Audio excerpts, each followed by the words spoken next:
Ladies and gentlemen, we acknowledge the arrival of some of our very distinguished guests for this morning.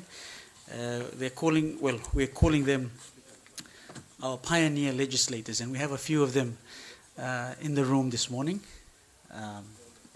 We will, of course, acknowledge each and every one of them as we go through the program, but please just ensuring that they are here. We've also got our speaker moving around and, of course, meeting these esteemed pioneer legislators. They more or less started what is the National Parliament.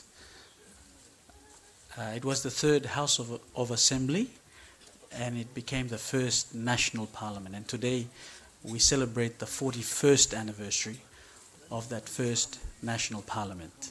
So we welcome our pioneer legislators, and we'll probably have them come up to the top. And of course with our good speaker and our clerk, and we'll get our formalities going with our program this morning. Once again, we also acknowledge that there is a parliamentary session scheduled for a little bit after 10 o'clock. And of course we will have all of those formalities as we go through. Maybe if I can ask the Speaker of the House also please to come up to the front. And also I can see Dame Josephine and also Dr. Momes.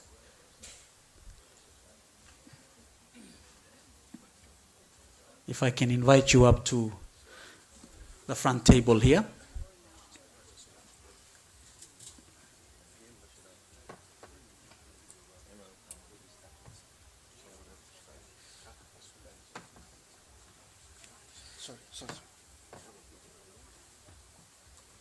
And acknowledging also Sepato Kakaraya.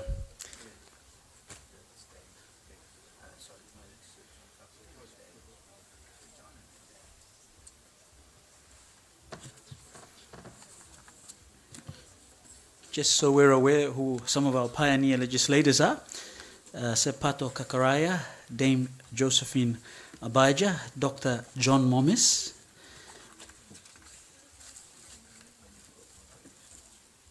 Warren Herbert Dutton, Yano Bello, Sir John Caputin, Marcus Kawo as well, and Parua Kuri. So we've been told by the organizers that some of them have been very gracious enough to attend this important occasion.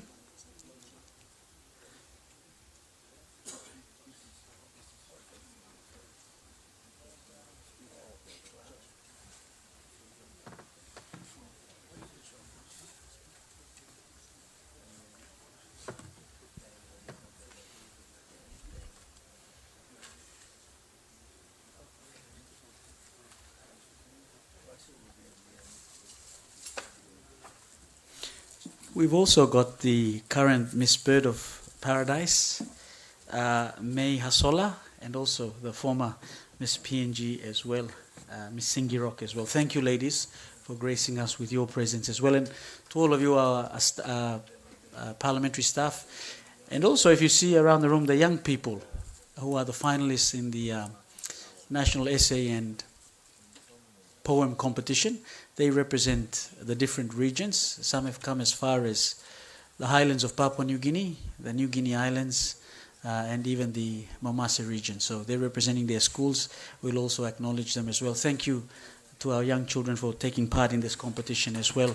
It is an important part of what the Parliament Civic and Education team is doing in terms of promoting and advocating more. And I think we can also see one of our pioneer legislators in Sir John Caputin also make his way. Please, a big round of applause for all of our pioneer legislators who are already here and also those who are making their way in.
Ladies and gentlemen, a very good morning to you, also to our boys and girls, and most importantly, to this group of fine esteemed lady and gentlemen who are our pioneer legislators who are gracing us with their presence. Please, just a big round of applause, because it's not easy to get them all together in one room.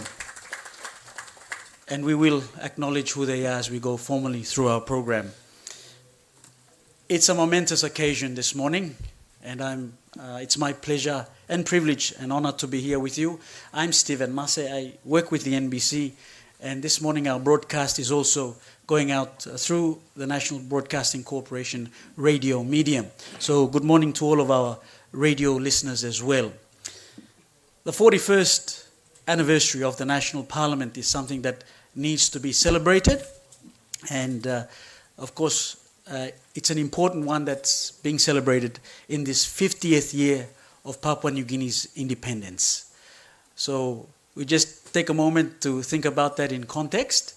And while we're doing that, I'd like to call upon Joel, as we always do, to start off with a word of prayer. And I would probably ask everyone to be standing as Joel says the word of prayer. You can say it from there. Thank you, Joel. Please, if you could all be rising. Okay, Pasimai, Papa God, thank you. Thank you for the sunshine. Thank you for the rain. Thank you for the life we have. Papa God, thank you. You stop now, me plus stop. Thank you for the 41 years of this parliament. Walk about. Stop on them, me plus. And to la pray, me plus ask him. Lo name, Lord Jesus, Savior. Amen. Amen. Thank you, Mr. Joel Tukana, for the opening word of prayer, as we always do at our gatherings here in Papua New Guinea. Also on that note, I'd like to ask upon Konea. She's also a staff of Parliament, and she will lead us with the national anthem and then, of course, our national pledge. Thank you very much, Konea. I'll ask us all to rise as we sing the national anthem.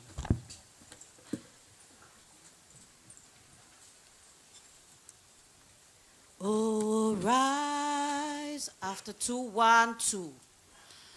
Oh, rise, all you sons of this land. Let us sing of our joy to be free, praising God and rejoicing to be Papua New Guinea. Shout our name from the mountains to seas, Papua New Guinea. Let us raise our voices and proclaim Papua New Guinea. Now give thanks to the good Lord above, for his kindness, his wisdom and love, for this land of our fathers so free, Papua New Guinea. Shout again for the whole world to hear, Papua New Guinea. We are independent, we are free, Papua New Guinea. Remain standing as we say the national pledge. Right hands up. We the people, 1, 2. We the people of Papua New Guinea pledge ourselves united in one nation. We pay homage to our cultural heritage, the source of our strength. We pledge to build a democratic society based on justice, equality, respect, and prosperity for our people. We pledge to stand together as one people, one nation, one country. God bless Papua New Guinea. Thank you. Be seated. Thank you so much, Cornelia, for that lovely rendition of the anthem and, of course, our national pledge. You can now take your seats, ladies and gentlemen. Once again, on behalf of the organizing committee and, of course, our very esteemed gentleman in front of us here, our speaker and the clerk, welcome to the official program of the Parliamentary 41st Anniversary Celebrations. It's being held here at the State Function Room, and it's also being broadcast just outside of the State Function Room, out on the lawn, for our other staff and our guests who are probably watching this on relay through the screen. And also, it's being heard on the National Broadcasting Corporation radio medium. Once again, thank you for joining us, and most importantly, it's an occasion to celebrate not only the Parliament's 41st anniversary, but also the country's 50th independence anniversary. And when the Civics and Education's theme, the team and the organizers got together, they said, look, we want to do something where we bring the young people and the pioneer legislators. And guess what? They've managed to do that. So well done to our organizers, and congratulations for having our pioneer legislators. I'll start from the left, and all protocols observed. Mind me if I do get one or two of them, the order might be wrong, but we've got Dame Josephine Abijah, Sepato Kakaraya, Dr. John Momis, our current Speaker of the National Parliament, Honourable Job Pomat, our Clerk of Parliament, Kala Aufa, sitting next to Mr. Aufa, our esteemed senior statesman, also Sir John Caputin, Mr. Warren Dutton, one of our pioneer legislators, Sir Yano Bello, Mr. Parwa Kuri, and Mr. Marcos Kawa. Please keep the applause going for them, especially our pioneer legislators. It's a great honor to have them here in the House as Parliament celebrates its 41st anniversary. And I was being told before that it was the third House of Assembly, and it was the first Parliament House where this esteemed lady and gentleman were in here. What they normally do in Parliament when they talk about the laws of this great land of ours called Papua New Guinea. So it is an honor and privilege, good sirs and dame, to be amongst you all as we celebrate this momentous occasion. Now, later on as well, there is another momentous occasion, but this is much later on in the evening when there is the unveiling of the statue of Sir Michael Thomas Somalia, our founding Prime Minister, out at the front of Parliament. But that's much later in the evening. You have to mention his name when you mention all of these people as well, as our founding Prime Minister. Thank you. So on that note, we welcome you, and look, there's lots of celebrations. The staff, they're all donned out in their green, and I'm sure they're watching outside as well, and looking forward to a great day. There's also been a nationwide competition that's been running, and we at the NBC have promoted this for our grade 11 students. Our students are here from the Highlands, from the New Guinea Islands, from the Momase region, and from the Southern region. Please, imi paitim han long all. And they certainly represent the future generation of Papua New Guinea, and of course what their thoughts are as we celebrate 41 years for the National Parliament, but most importantly as well, the 50 years anniversary of this country. So ladies and gentlemen, on that note, I'd like to call upon the clerk, Mr. Kala Aufa, to come up and give his welcome address. Please make him feel welcome.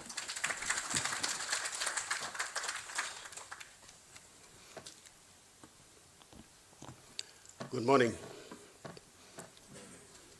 Today we mark a significant milestone in the democratic journey of our beloved nation, the 41st anniversary of the Papua New Guinea Parliament House. On behalf of the Parliamentary Service staff and management, I extend my warmest greetings and congratulations to Papua New Guineans on this momentous occasion. I also welcome our pioneer legislators, all seated right in front here. I acknowledge our Speaker of Parliament, our families of the legislators there, all our invited guests, and the students that have come from all over the country. Thank you for accepting our invitation to be part of this great day. Thank you. Since its official opening in 1984, the National Parliament House has stood as a proud symbol of our sovereignty, unity, and enduring commitment to democratic governance. More than just a building, it represents the hopes, dreams, and voices of every citizen from our diverse cultural tapestry, from the islands to the islands, from the coast to the inland valleys. This year's theme, One People, One Nation, One Country, is both a reminder and a call to action. It reminds us of the shared identity that binds us despite our rich diversity. It calls upon each of us, leaders, citizens, and communities to uphold the spirit of national unity, to work together with mutual respect, and to strive towards a more inclusive and prosperous Papua New Guinea. As Clerk of Parliament, I am honored to support the workings of our national legislator and remain committed to strengthening institutions that uphold our democracy. Let us continue to ensure that Parliament remains a house of the people, accessible, transparent, and accountable. To all who have served and continue to serve in this esteemed house, members of Parliament, staff, and citizens alike, thank you for your contributions and dedication. Let us stand together, one nation, one country, one people, united in purpose and confident in our shared future. Happy 41st anniversary to Papua New Guinea Parliament House. May it continue to serve as a beacon of democracy for generations to come. Thank you. Please keep the applause going for our good clerk of the People's House, Parliament House, officially turning 41 years of age as of today. And of course, they've got some great programs on, and they've got some leaders who were instrumental all those years ago. And without further ado, on the same token, I would now like to call upon the Speaker of the House, Honorable Job Pomat, to come and give his address. Please make him feel welcome.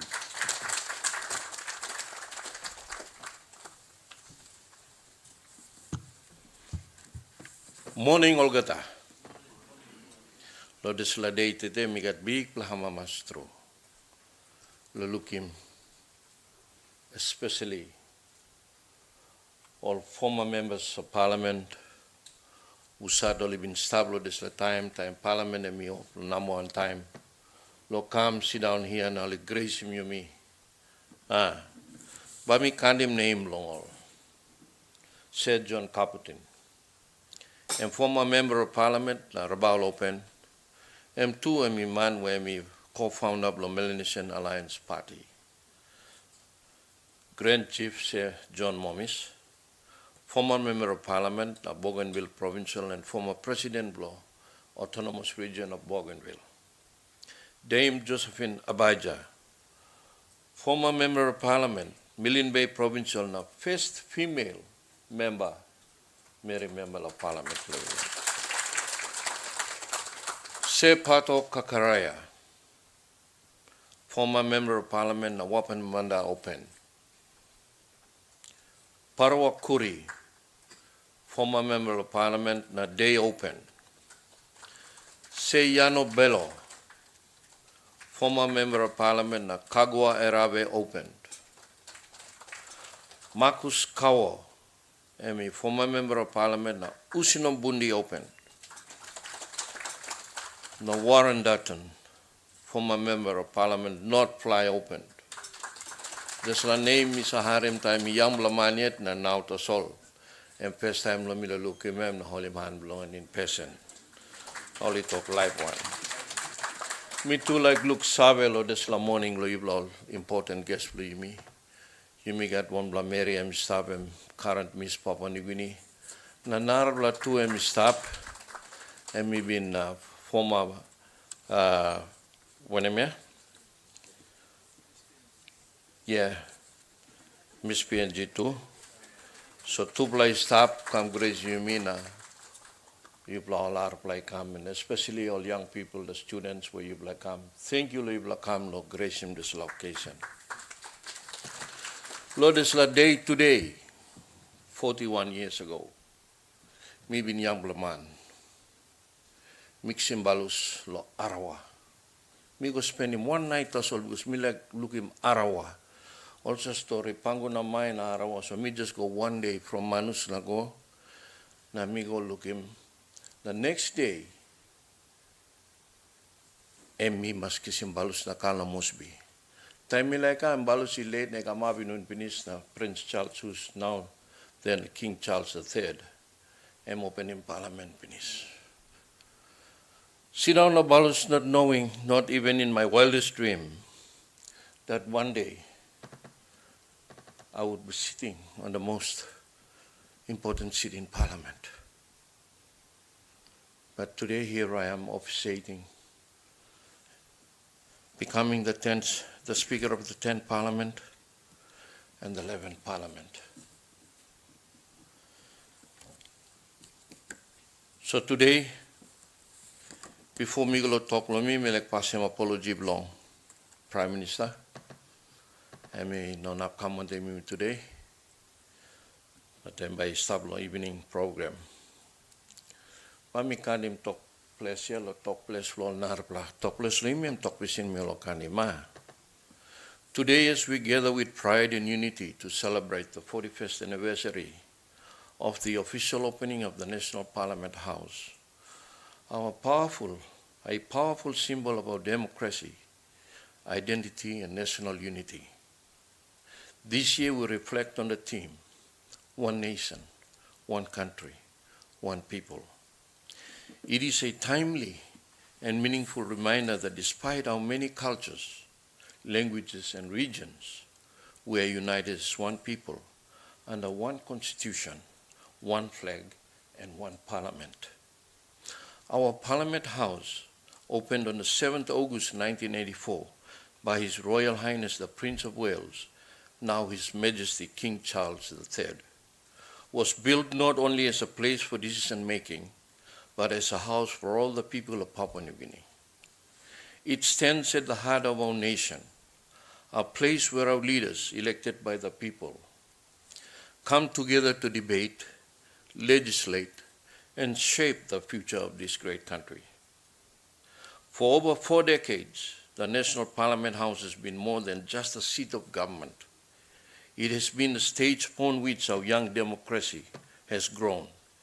It has witnessed the peaceful transitions of governments, the passing of laws that define our progress, the approval of national budgets, and most importantly, the voicing of our people's hopes and concerns.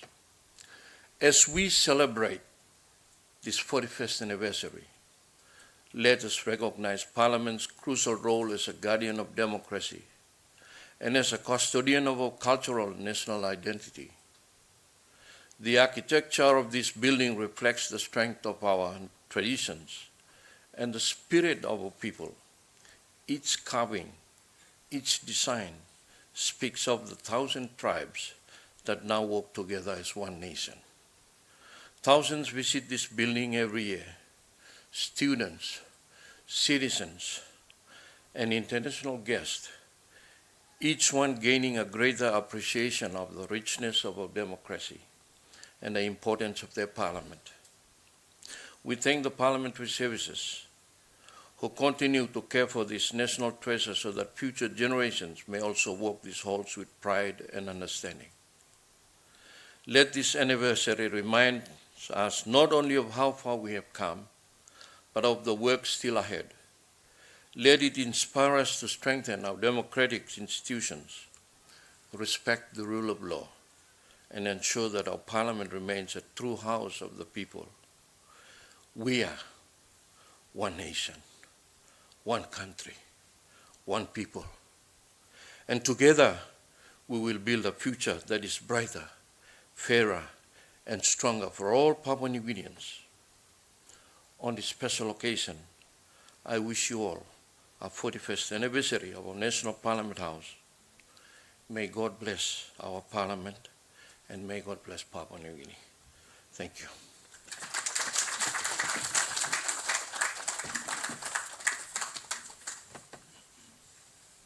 Please keep the applause going for the Speaker of the Parliament House and Member for Manus, Honourable Job Pumat. Thank you so much, good Speaker. Also, this is an important time, of course, on the anniversary, the 41st anniversary of the Parliament House. On our program that we have, next to speak will be one or two of the pioneer legislators.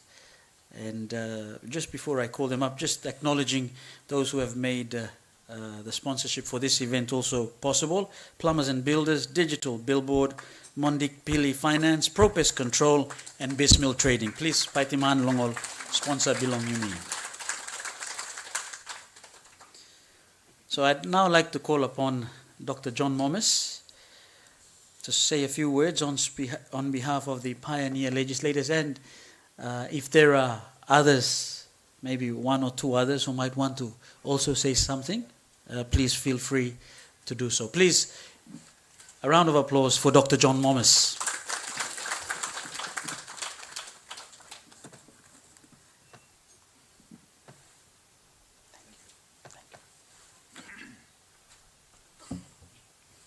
Honourable Speaker,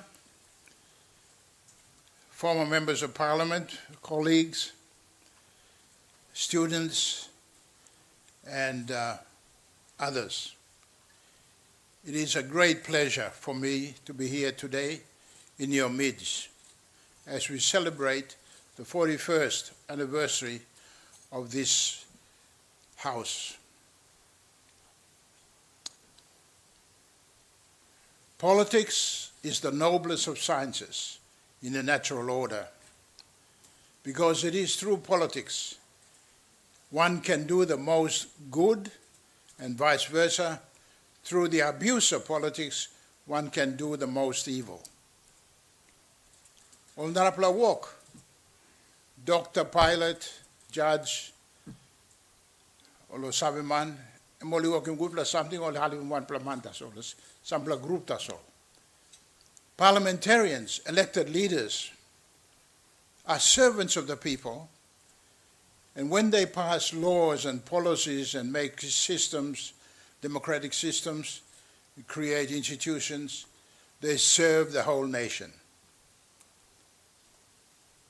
Doctor inoperate good by Bharat Wampla patient. Pilot, pilot, he flying balus good, he bring him sample line tasoli olong manus. Or Hagen, or Medeg, or Wanimo. That's all parliamentarians, or lawmakers here. And number one work to make good laws.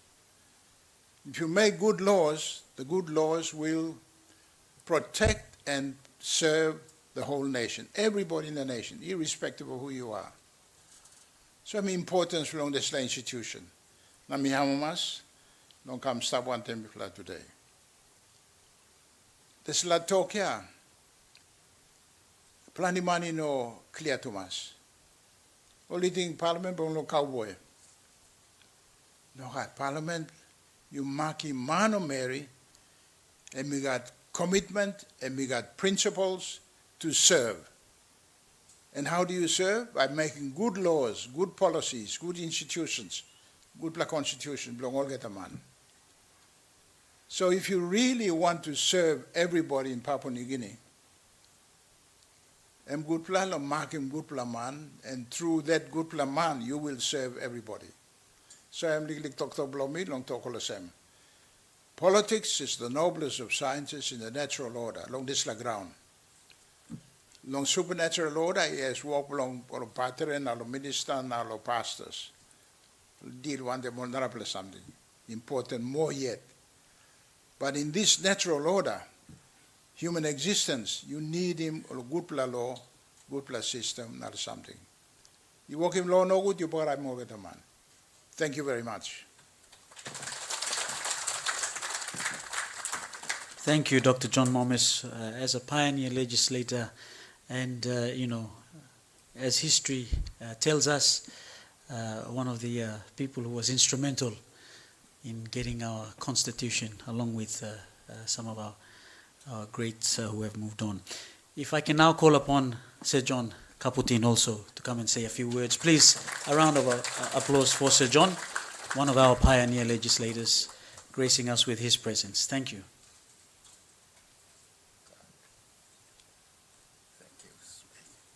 Thank you, Sir John.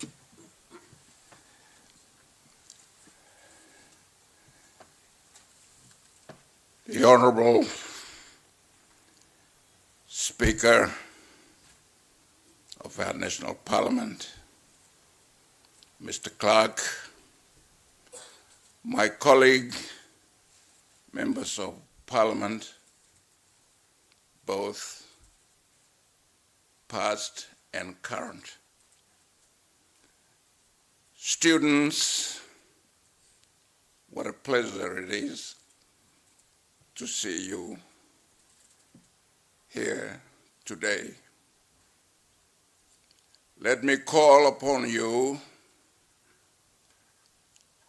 and put the onus on you that the future of this country will depend on how you respect the Constitution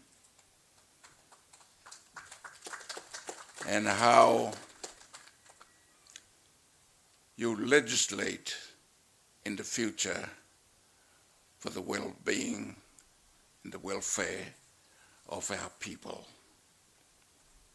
Having said that, let me digress a little and provide you with a little history of the various stages of our Parliament participation. We started off in the 50s by having a legislative council, mostly comprised of members of the Council of the Administrator. From there, we went on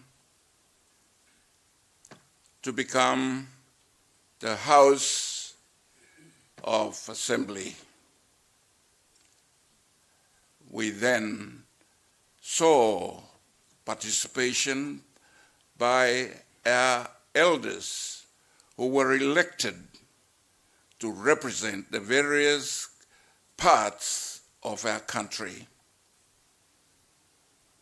We express our gratitude to those people for having laid the foundation for our democracy today. From there, we then went on to the House of Assembly. We then began to see various sectors of our society, both Australians and Papua New Guineans, who were members of the then House of Assembly.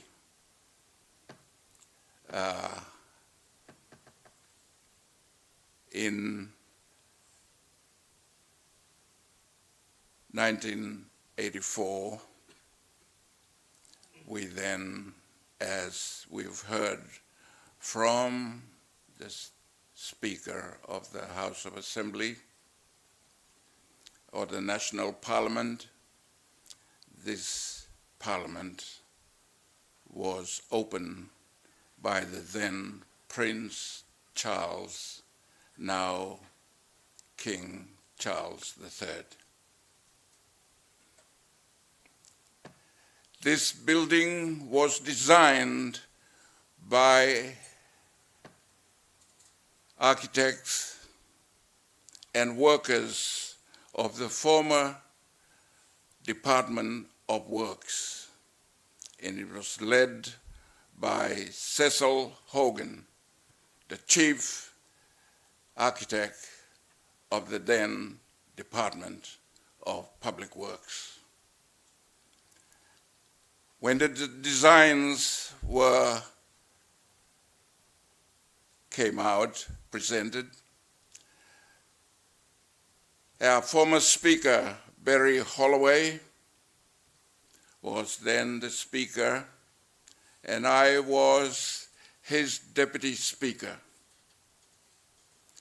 We had to make the choice between two parliaments, either to represent our Kundu or the House Tambaran. We thought, in our wisdom as Speaker and Deputy Speaker, that it would be more appropriate for something like what you see now to represent us, our culture, our architecture, and something to be proud of.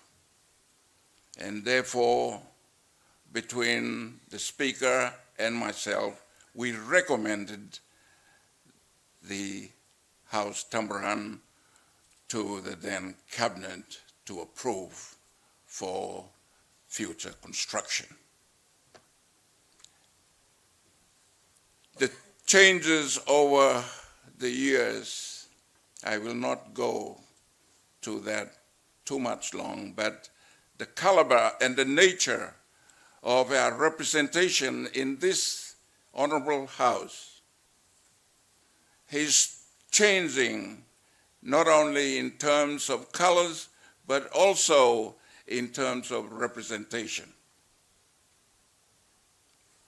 We are proud of the decision by our Speaker of the House, supported by his staff, to put on this event for us to celebrate today our National Parliament. I thank you.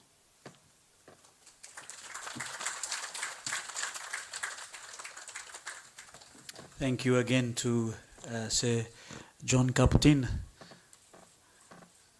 and another one of our fine, of course, pioneer legislators. I think I've been signaled that Mr. Warren Dutton would also like to say a few words. Please make him feel welcome as well.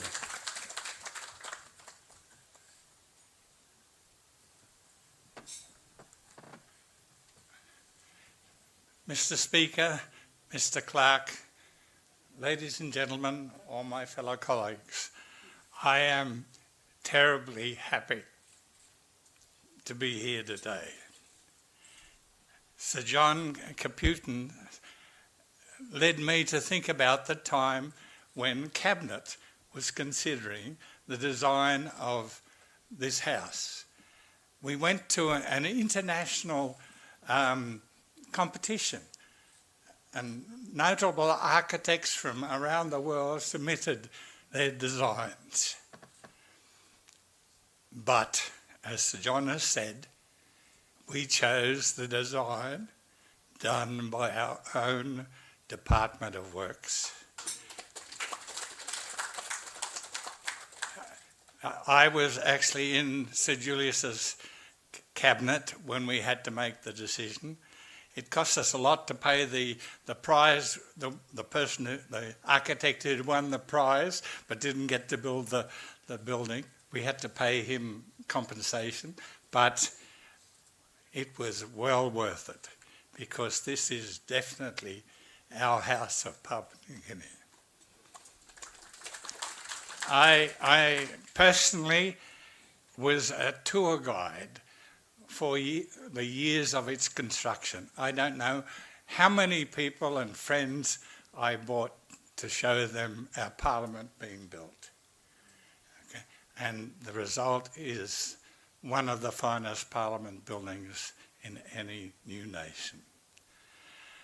As John said, it was the work of the Speaker and Deputy Speaker, but we must, and I particularly must, remember that it has always been the staff of Parliament who have given the greatest service to our members of Parliament. I remember starting in 1968, it was David David Speakman and, I've forgotten his first name, but Mr. Ayling, who was our clerk. After that, we were followed by Simon Pentano and Arno Parlo working together. And I'm very pleased to see Simon here today, because he and I and Labi Abanoia and some other members had a wonderful trip to the Mother of Parliaments, the House of Westminster, one time when we were going to a Commonwealth Parliamentary Association function conference in the Bahamas. But below the staff, there was the clerks, there was the administration. There was Richard's father, Graham Whitchurch, who really was a great help to all our members. But particularly, we got a lot of assistance, if we were smart enough to ask for it, from the library and the research staff. The staff of the Parliament was of so much help to us learning politicians at that time. So I will not go on as long as I could, but happy birthday to our staff, as well as happy birthday to our house. Please keep the applause going for our pioneer legislator, Mr. Warren Dutton. And thank you for acknowledging a former clerk. I know I did that very early in the morning. He was one of the first one here. Mr. Pentano, thank you for your presence as well today. But also taking a cue from what Mr. Dutton has said, apart from institutions and infrastructure, it's the people who make these things work. So well done. And to all of those past and former people who have worked at the National Parliament, and the current ones, today is your day. It's your 41st anniversary, and I'm sure you've got some great programs in store. Once again, this program is also going out on the social media pages of the parliamentary website. There is a Parliament session on as well, and I'm sure once they adjourn, then of course members of Parliament can also be part of the celebrations today. Continuing on to the next part of our program, what I understand there is supposed to be a youth representative and a SRC president to say a few words. Do we have somebody here?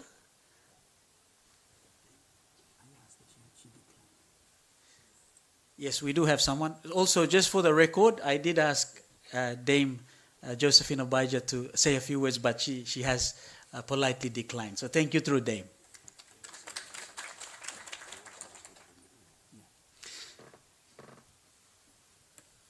Thank you to the Speaker and the Clerk of Parliament for gracing us with their presence this morning. As I said, the session is on, but they've made sure that they've made time out of that session to be here with us. That's how important today is for them. We're going to excuse them. They need to go back into Parliament. Please, Imi Paitiman, Logutla Speaker, Honorable Job Pomat, and our Clerk, Mr. Kalaufa, they will be back for the celebrations. They have assured us that as well. But thank you so much, gentlemen. Thank you.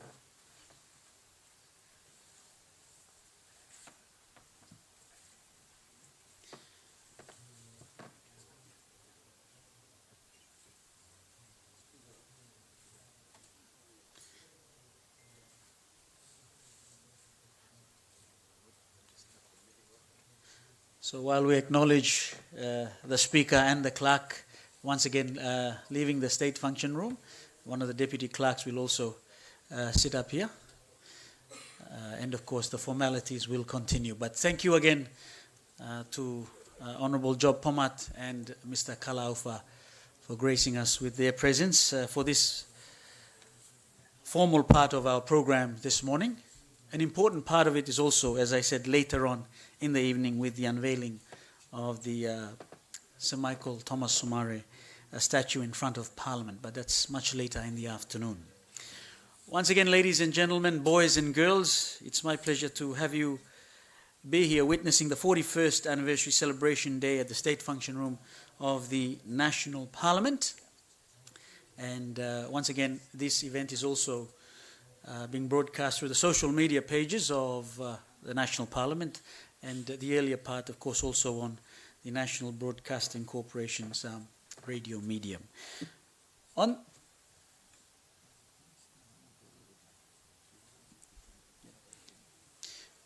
My apologies to the SRC President. We will continue to ask our pioneer legislators if they would like to say a few things. I think Sayano Bello also would like to say a few words. So please make him feel welcome.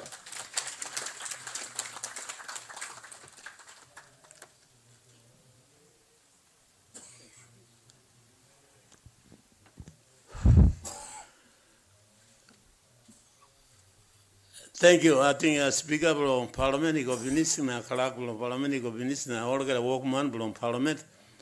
Now sit down and talk. Thank you, long. The brother of Mitsana Brundisla.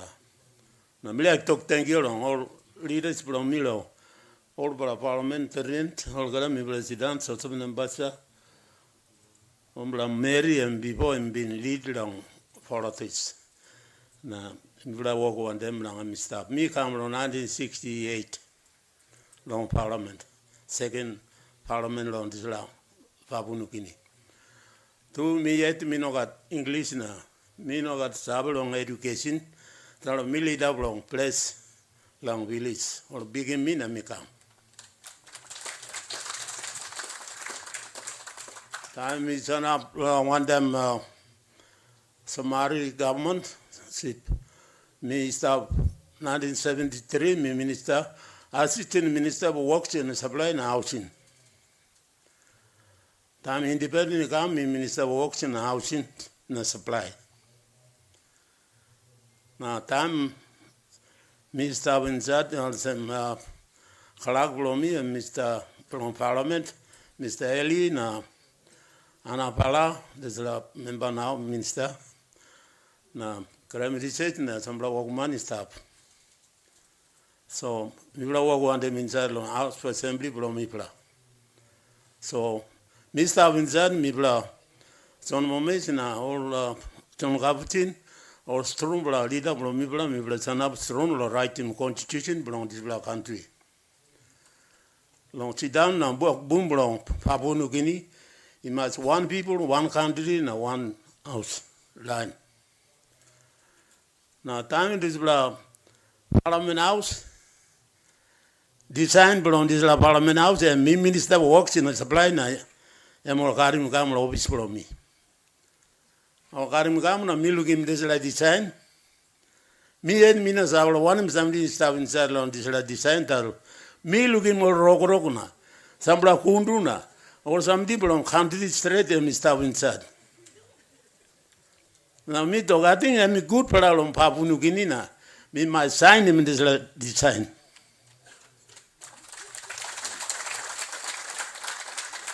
Now, me sign him in this design.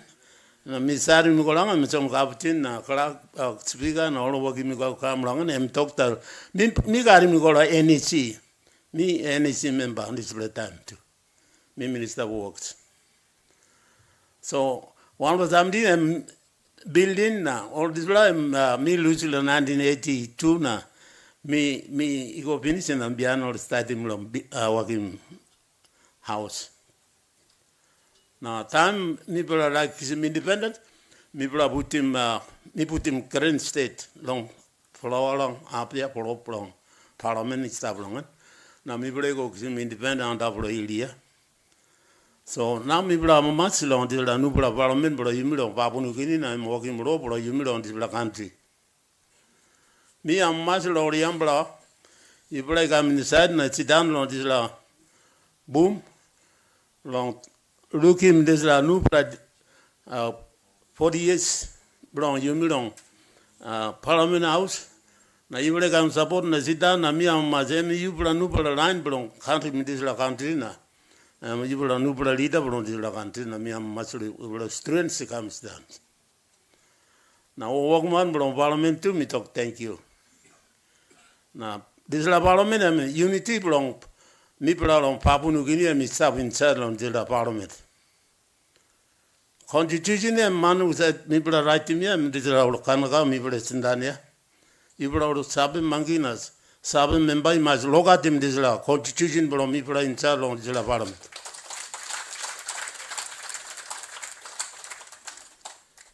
Country me putting bin 8 plane, 800 talk place, 8 custom, me passing on the constitution and me stop in charge of the Parliament. Now you come inside, you must look at him this constitution from me. Close to me, some block but finishing out on the Papa from the country now. Me this legal idea, me sit down and me much in the camp. Sit down, you blessing at me, brother, me come sit down and me talk. Thank you, Ibrana. How much from me, come, Ibrana? Thank you.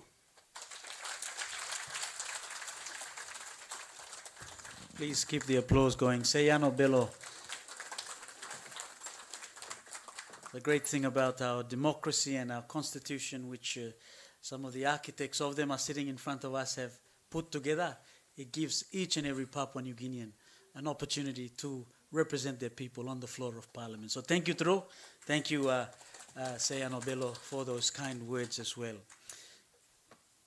Unless we have any other pioneer legislators who want to say anything at this stage?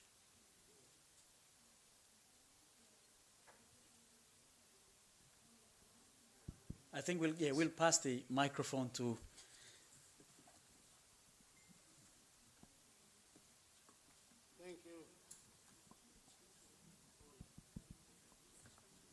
Thank you,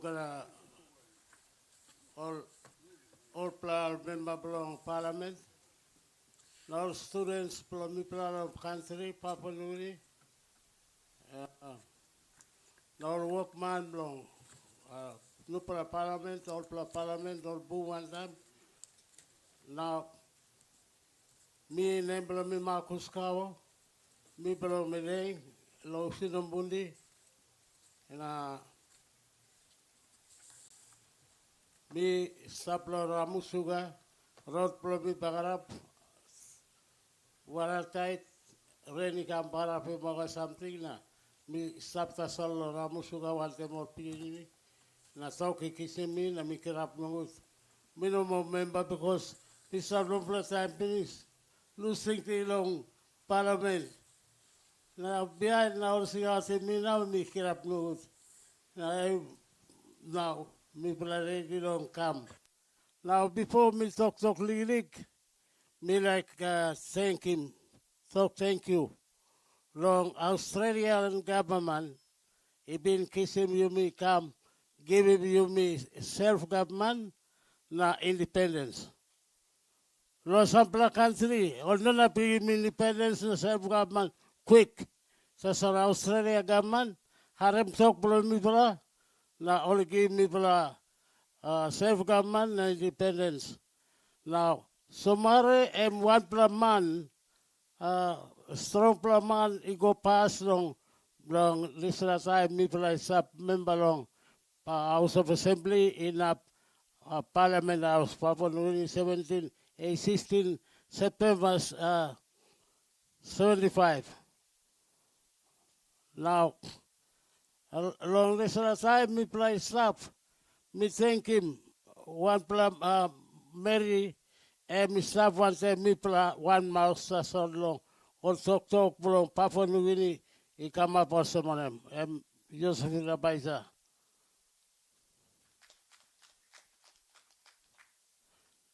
now me look him.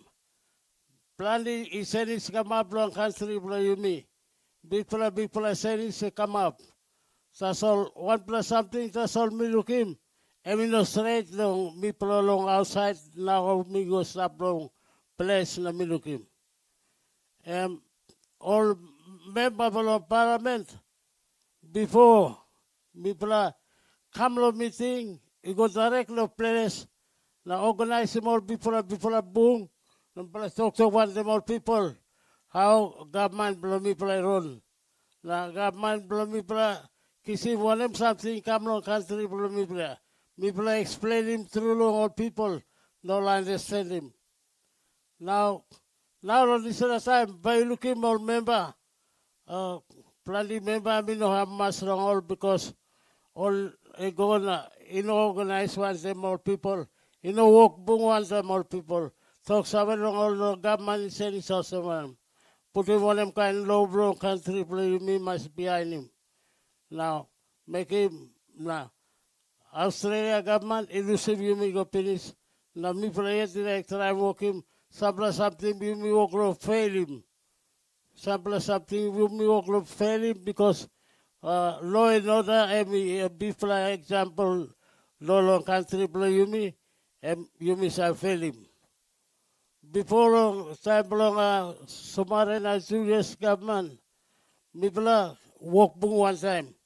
All member of parliament, go one time all local government council. The people, me walk boom one them kisip thing blow all man blow place. Na igona boom him na come up him something where country like him. Now you don't have to keep him. One man saw him more. Sabe blow all this me bring him no good one time good pra. So now you look good by you look him. He got no good blow and he go pass. Now, good problem and walk behind him. Easy, go. He go now. Me, one former member belong House of Assembly in Parliament. Me look him was good problem and he come behind. No good problem and he go past now. Papa Nugini don't know him. Now, one time by him, him. Me proud this line belong House of Assembly in Parliament before. Time blow me finish me of him. Now, me look at all students and stuff. Thank you all students. And time blow you pala. Time blow you. You look him, long eye. Now you think him. Whatever me good plan, whatever me no good.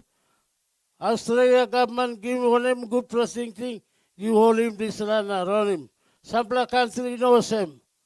All sing out, no safe government independence, wasting time, mamas prayer go finish. Now, no straight. Australia, we play talk, you kirap, go. Now, kirap, na Lucy, me play go na. Go with the province of Australia, come. That's talking, I'll give you self-government tomorrow independence the next day. And talk blow province of Australia. All right. Now we play stop. Man, you start to go past. We play back him. Right to Constitution, Papua New Guinea. And now saw them talk like sit down there. Father John Momis.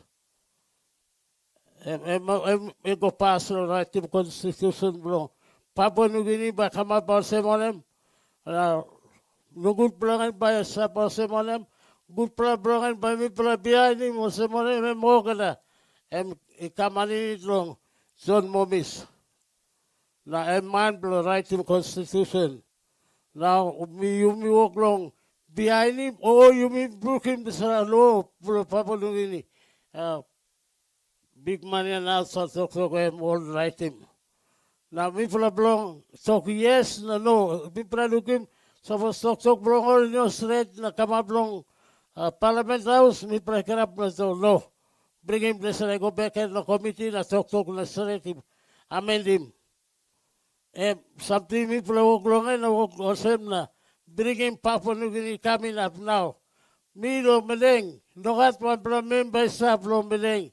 Bro Parliament, or National Parliament, no hat. All gonna die, finish.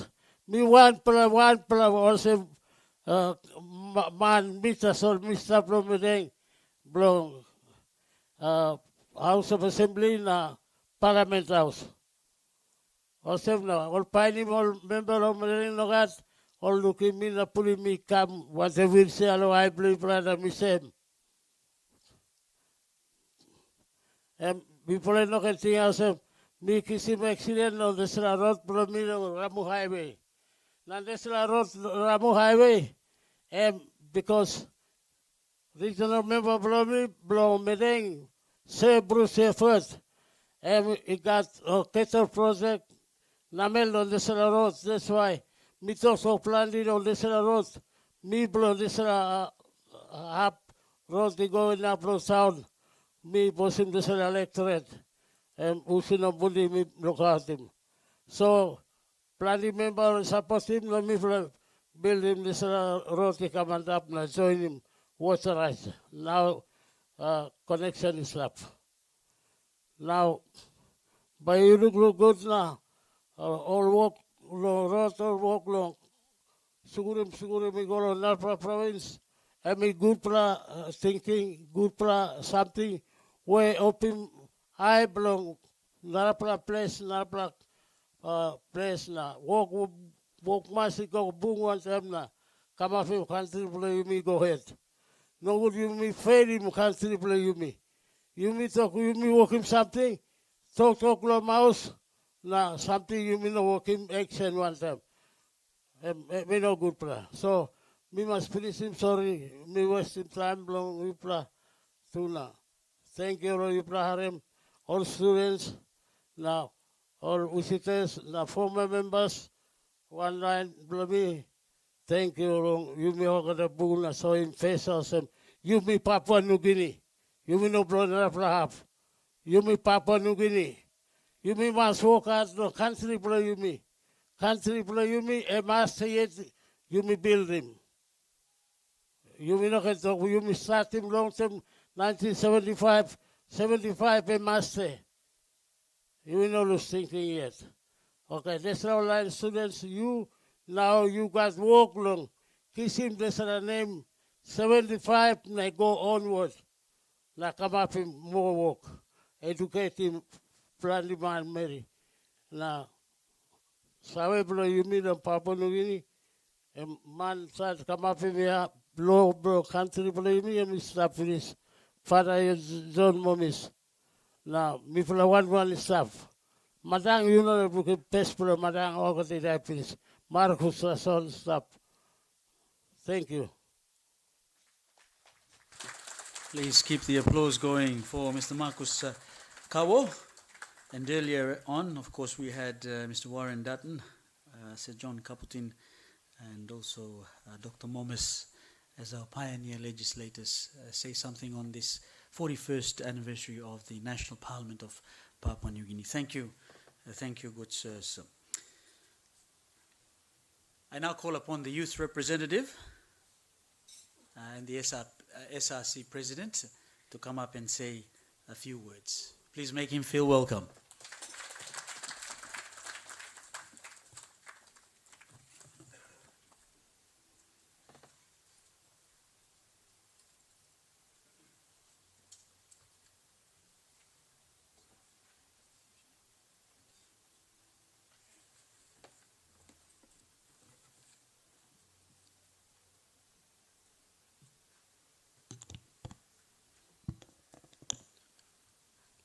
Good morning, all. On behalf of the youths, the universities, I, Clinton Maliaba, am speaking in the capacity as the president of the University of Papua New Guinea, going to give my speech. Thank you. My speech titled, A House That Reflects the Nation. Deputy Clerk of Parliament, former Clerk of Parliament, pioneer legislators, distinguished guests, fellow students and citizens of Papua New Guinea. Good morning.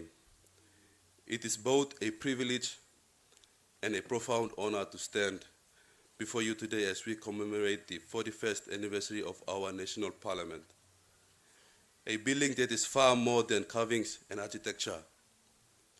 From the Speaker's Garamut to the national emblem, it is a living symbol of our unity, our identity, and our enduring commitment to democracy.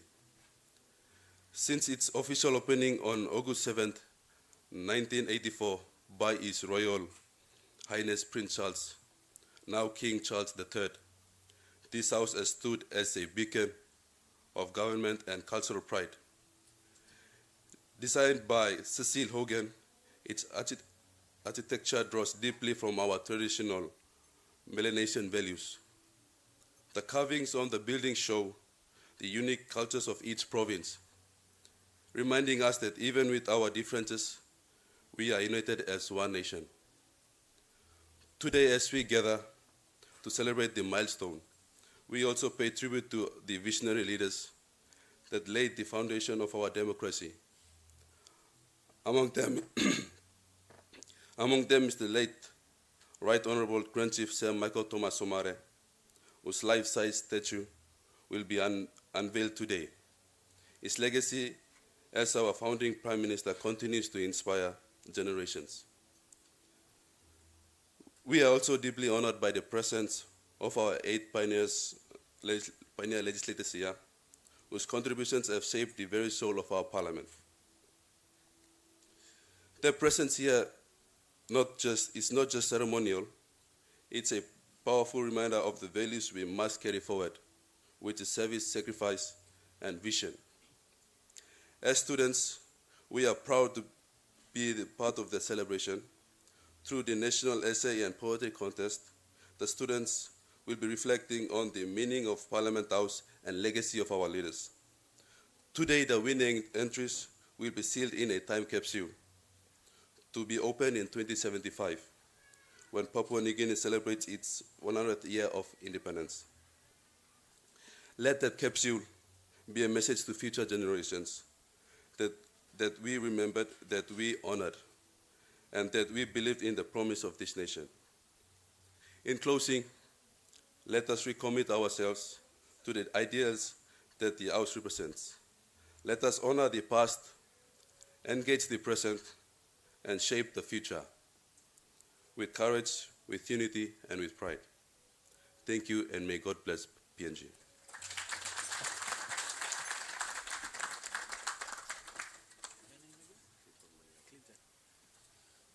Thank you, Clinton. On behalf of the University of Papua New Guinea Student Representative Council, please, another round of applause for young Clinton.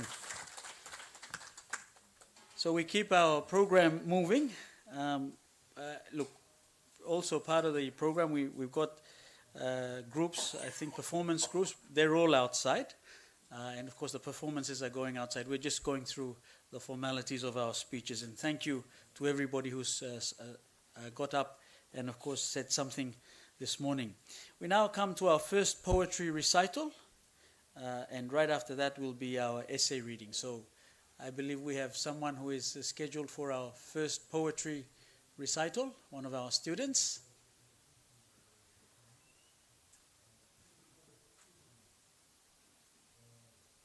Okay, I'm not too sure if that's supposed to happen in here or outside there. As we all know, there's also another, a simultaneous program happening out there. That could be also happening outside as well. There's a poetry recital and an essay reading schedule. Then, of course, the Bougainville group. Then we've got the pioneer legislators for the future. Do we have someone to say a few words on in that regard?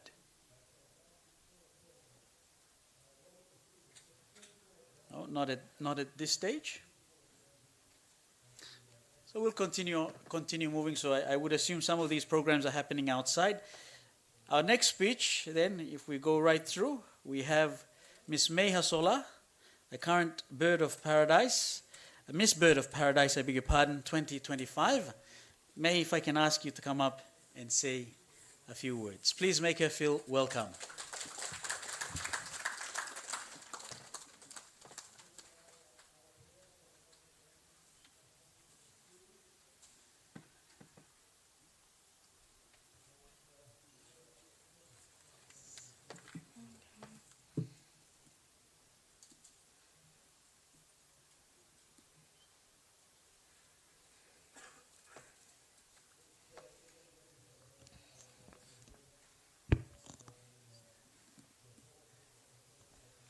Good day, everyone. Deputy Clerk, Pioneer, leaders, students, ladies and gentlemen. It is a profound honor to join you today to celebrate the 41st anniversary of our Parliament, the home of our people. My name is Meha Sola, and I hold the honor of serving as the Miss Bird of Paradise in our 50th year of our independence.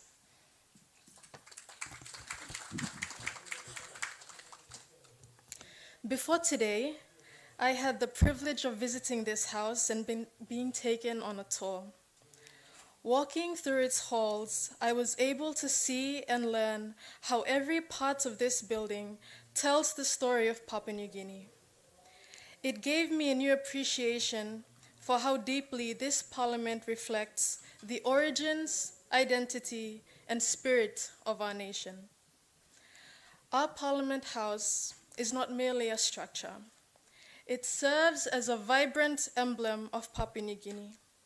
Its architecture tells the story of our nation, crafted to reflect our 4 regions, from the highlands to the islands, from the Momase to the southern region. Every line and every detail speaks of our Melanesian heritage, our Papua New Guinean way, reminding us that no matter where we come from in Papua New Guinea, we all belong here in this house. Even with over 800 languages, countless cultures, and vibrant traditions, we remain united, and that is the beauty of Papua New Guinea. All around the world, such diversity can be a challenge. Yet, for nearly 50 years of independence, we have shown that many can live as one people. Today's program, featuring performances of poetry from our students and talks from our pioneer legislators, remind us that this house does not only belong to the leaders of today, but also to the voices of tomorrow. Our young people are the future of our nation, and their creativity and passion give us hope for the next 50 years of Papua New Guinea. May this anniversary remind us that our greatest achievement as a nation is not only in the decisions made within these walls, but in the unity and spirit that it represents. Thank you very much.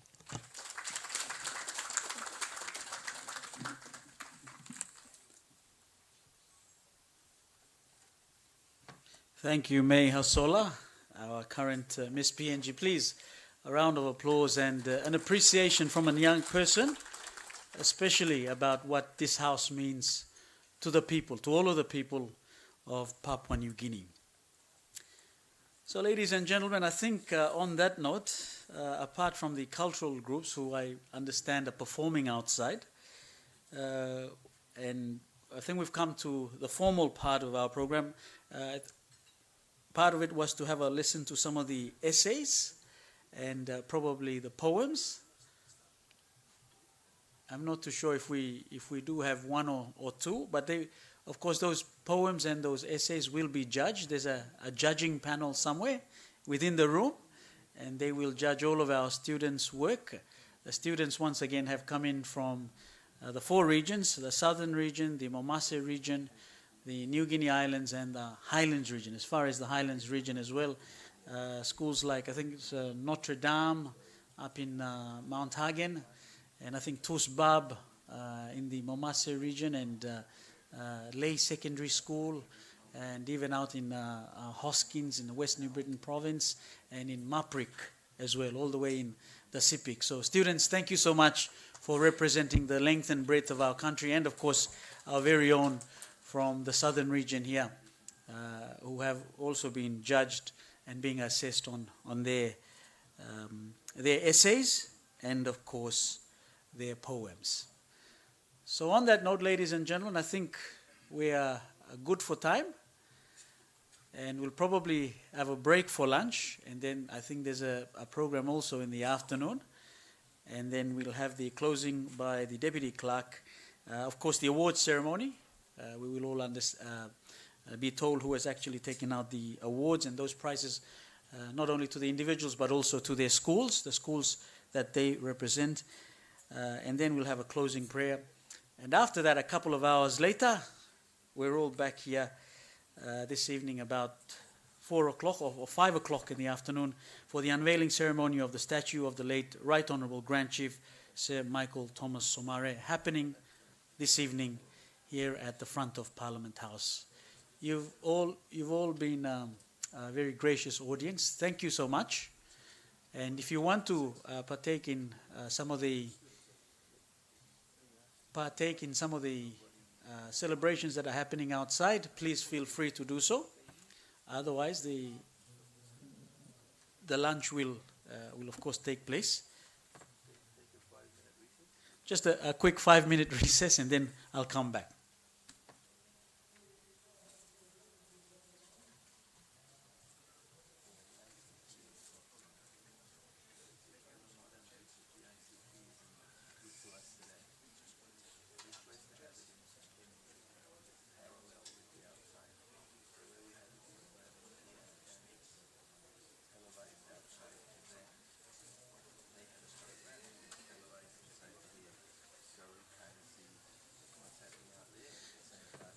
As they always say, better late than never. Look, there are other students here, and I'm going to call one or two of them to come up, and if they've got their poems or if they've got their essays, they can come and recite them. They can also explain, what their thoughts are about 50 years of independence. This essay and poetry competition was for grade 11 students, and the ones who are here today are the finalists of the National Grade 11 Essay and Poetry Competition. So maybe what I'll do is I'll try to get someone from each region, okay? So first up, if I can call upon Grace Wamaingu. Grace Wamaingu, are you in the... Thank you, Grace. Yes, please. Imipaitimandlo, Grace. Grace represents Maprik Secondary School in the East Sepik Province, representing the Momase region. Grace, please come up and tell us what you will be reading out for us. Please, thank you.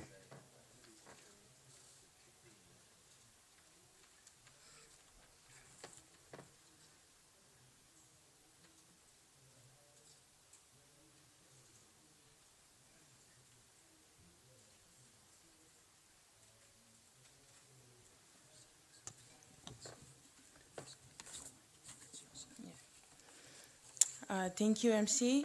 Good morning, ladies and gentlemen, and fellow Papua New Guineans. It's my pleasure to be here talking to you all. My name is Grace Wamaingu, one of the competitors of the essay and poetry competition carried out throughout our country. I'm a grade 11 science student from Maprik Secondary in Isipik. I'm standing here representing the Momase region, the people of Isipik, the people of Maprik district, and of course my fellow friends and teachers of Maprik Secondary.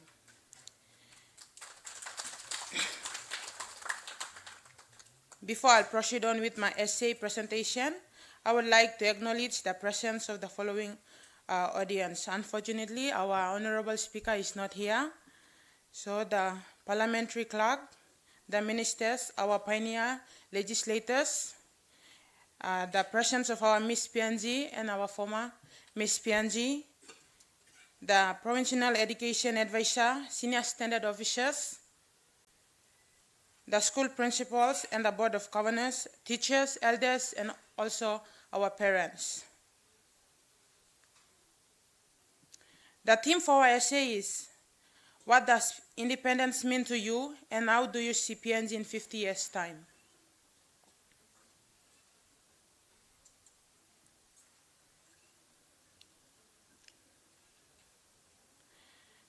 The significance of independence. Independence is more than the absence of foreign control. It is the presence of self-determination.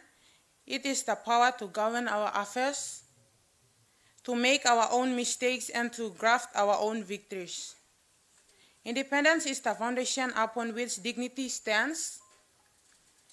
It affirms that we are not subject to the will of others, but citizens in charge of our own collective future. Historically, we have seen the powerful transformation that follows independence. From India casting off the yoke of colonialism in 1947 to Ghana, becoming the first sub-Saharan African country to break the chains of colonial rule in 1957. Independence has served as a gateway to national identity, cultural revival, economic aspiration, and international respect. But let us not romanticize independence comes responsibility. The duty to uphold justice, to protect our freedom, and to create a society where opportunity is not a privilege of the few, but a right of all.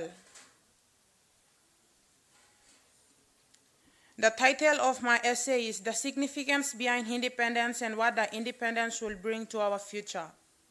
Independence comes from the word independent, which means free from outside control or influence. Independence means to shape our own future, the right to make our own choices, and the responsibility to build a better tomorrow for every Papua New Guinean. It is about standing tall as a country, proud of who we are, where we come from, and where we are going. To me, independence also means responsibility. It is not about being free from foreign rule. It's all about working together to solve our own problems. It means standing against corruption, protecting our environment, educating our children, and ensuring that no one is left behind. True independence is about every Papua New Guinean, from the highlands to the island, mountains to the coast, can live with dignity, opportunity, and hope. We can now join our hands together and celebrate it with pride and joy in our hearts as a sign of freedom, because we are one, independent, and we are free. To begin with, how did Papua New Guinea get its independence? When Papua New Guinea gained independence in 1975, our founding fathers dreamed of a united, peaceful, and prosperous nation. They imagined a land where every culture, language, and province had a voice and a place.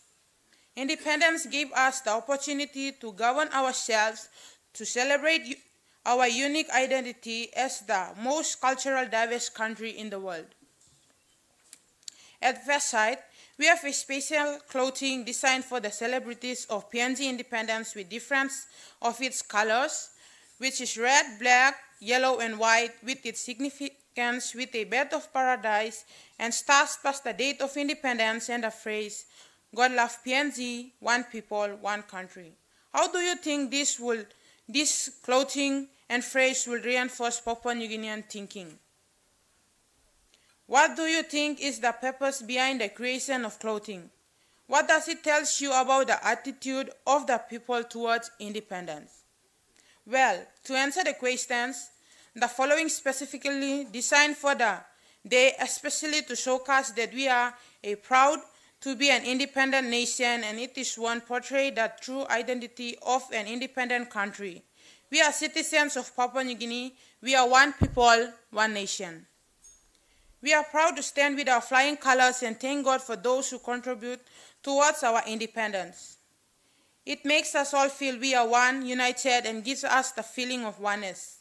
When we celebrate independence, it reminds us that we are entitled to the fundamental rights and freedom of an individual. That is to say, the right, whether they are race, tribe, place of origin, political opinion, color, creed, or sex, but must subject to respect for the rights and freedom of others. It gives us life, liberty, security, protection of law, freedom of movement, and protection for privacy and property. Independence gave me a sense of being a citizen of a country and not a slave to another.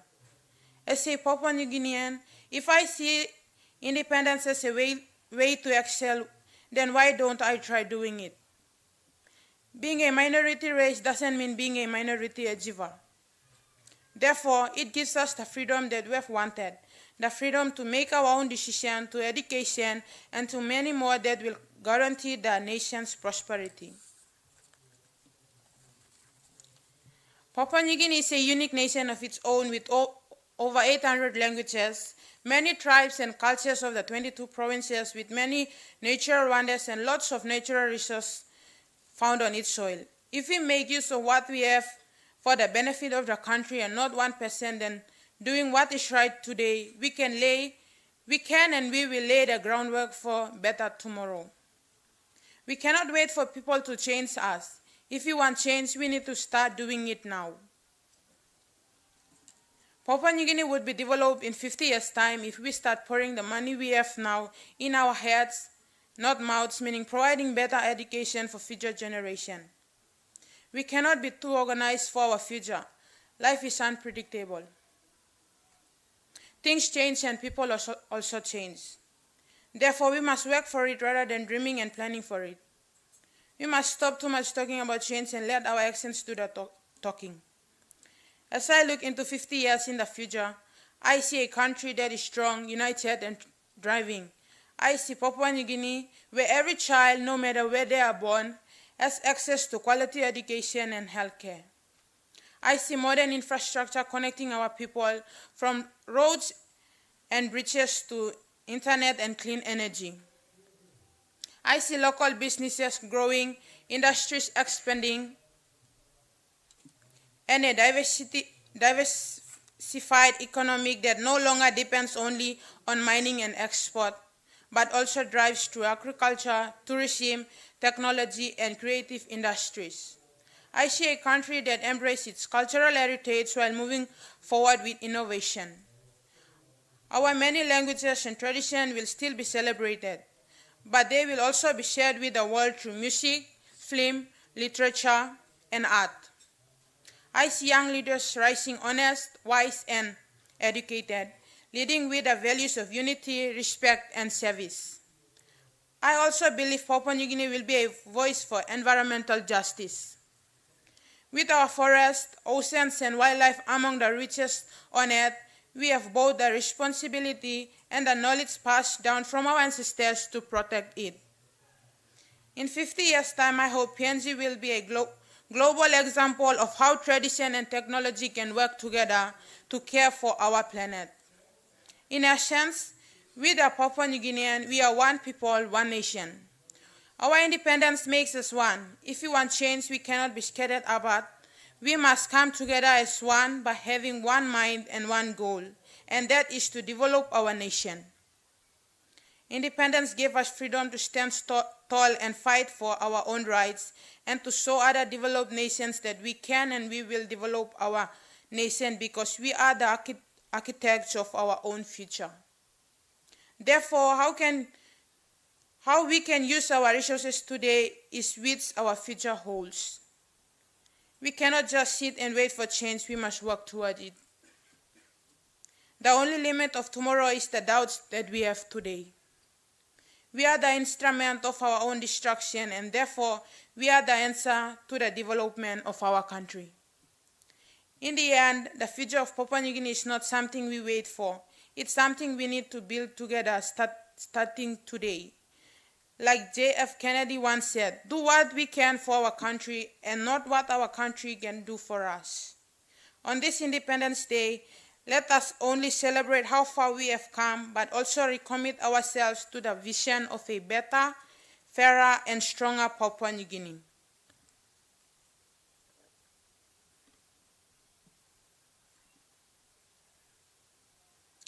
In conclusion, independence gave us the right to dream, but it is up to us to make the dream real.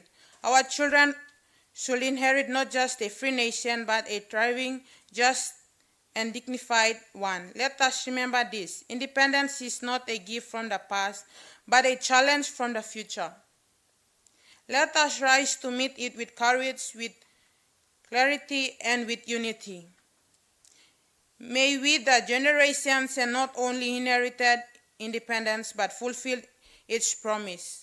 On this Independence Day, let us celebrate how far we have come, but also recommit ourselves to the vision of a better, fairer, and stronger Papua New Guinea. Thank you, and may our nation continue to stand tall and free. Happy early independence and the 40th anniversary of Parliament. And the future is ours to create. God bless everyone. Thank you so much. Please keep the applause going. Grace Womaingu, she represents Maprik Secondary School in the Isibik province and, of course, representing the Momasi region. There's a few of them, but as time continues, we'll go through. The next one I'd like to call upon is somebody who's probably written a poem. So do we have one of the representatives from the Highlands region? Do we have someone from the Highlands region who's written a poem? Okay, yes, we do. Please come up, young lady. Please, you can come up and you can tell us your name and, of course, which school you represent. Thank you, Drew. A round of applause for her.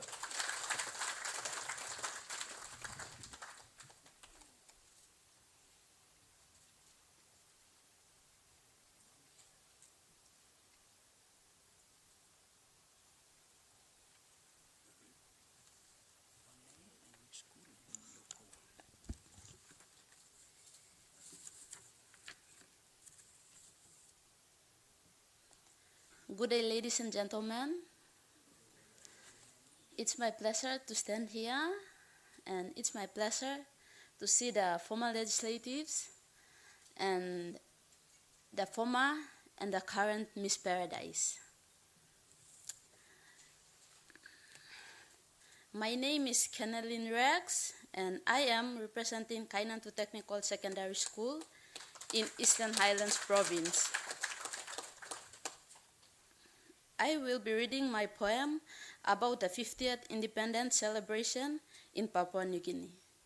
The theme of my poem reads, Unity in Diversity. Unity in diversity.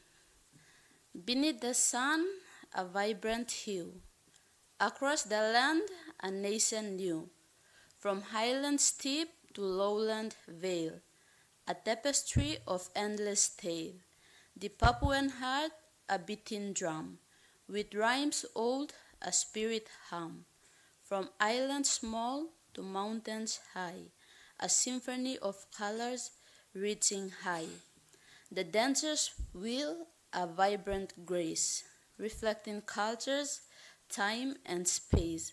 In painted masks, a spirit bold, a story told in tales of old. The emerald forest, deep and vast, where ancient spirits ever last. The coral reefs, a vibrant dream, where oceans whisper in gentle gleam. From different lands, tongues, and tribes, a chorus strong where freedom vibes. In every heart, the rhymes one, responding to the beating drum. So, raise a glass to this new dawn, a nation born this blissful morn, united in diversity, stronger in unity. Cheers to our Papua New Guinea. Thank you, and that's the end of my poem. God bless Papua New Guinea. Please keep the applause going for Miss Kennelyn Rex of Kainantu Technical Secondary School, and dare I say, 50 years on from today, that poem will also be read out at an event here.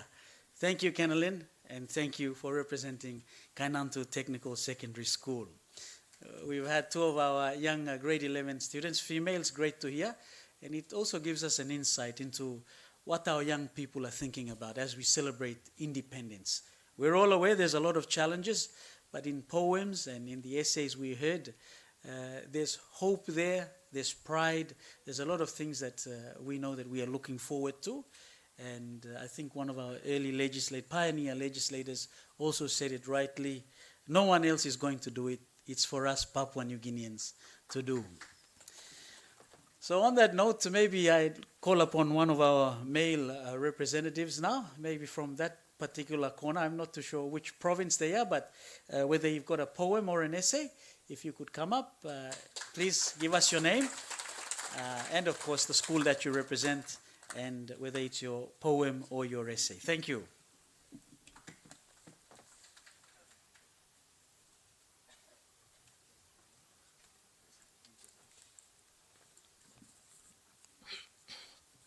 Thank you, MC.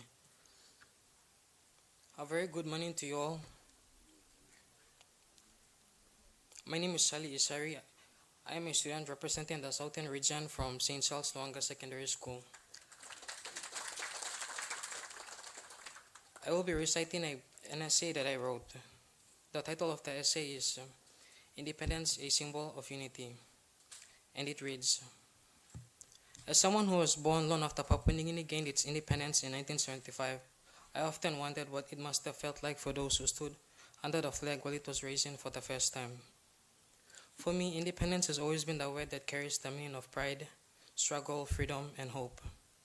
As a kid, I used to love Independence Day. The unique and colorful face paintings, traditional attires, beautiful songs, and especially the dances. But now that I'm older, I find myself thinking deeper. Like, are we really free if we are still relying on foreign aid all the time? Or if sick people walk hours to reach a clinic with no medicine? These things make me realize that independence is more than celebrating a flag or a date. It's about how we treat one another, whether we are truly lifting each other up. I see independence not just as political freedom, but as the ability to own up to our full potential and create our future, to uplift our people and to honor our ancestors by carrying forward their dreams and hopes for this nation. In the words of PNG author Russell Swaba, to know your voice is to know your place in the world. So what do I see when I look ahead 50 years into the future?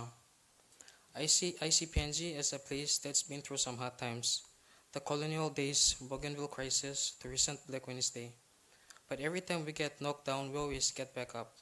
And I believe that our future generations will carry that same resilience. I imagine a Papua New Guinea that has truly matured, where our diversity is not seen as a challenge, but as our greatest strength. With more than 800 languages and hundreds of tribes making up PNG, it stands out as one of the most diverse countries on this earth.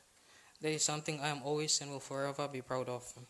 And that is definitely something that has to be acknowledged, celebrated, and woven into our country's identity with pride.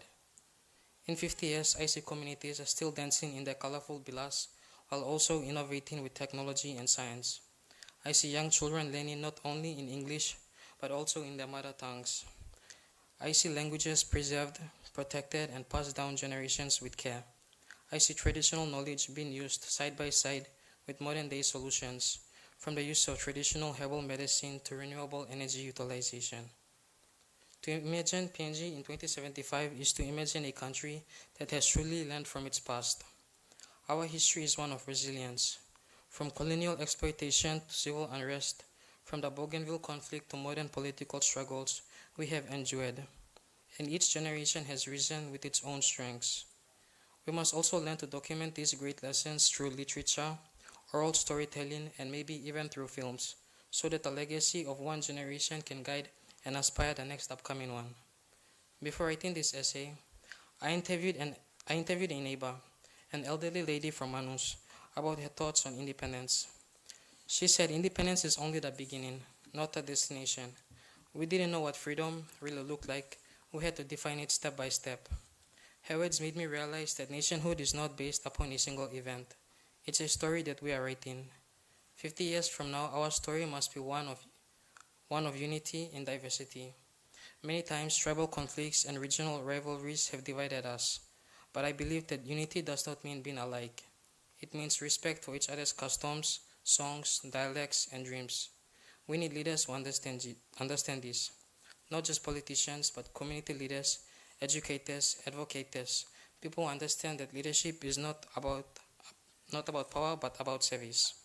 As we celebrate the 50th anniversary of our independence, we must also think of the legacy that we want to leave behind. Our country is rich in natural resources like mineral, oil, forest, including ocean resources, but these gifts come with responsibility. What good is gold if it costs us clean rivers and healthy communities?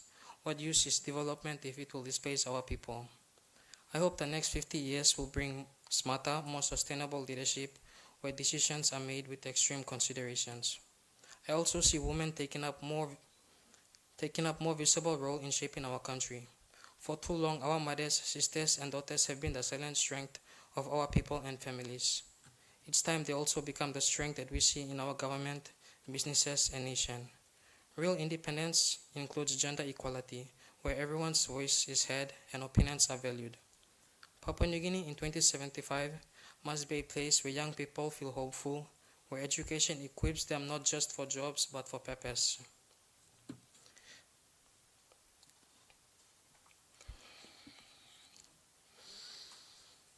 Where communities are not left behind in terms of development, where our culture is not just remembered, but it is lived.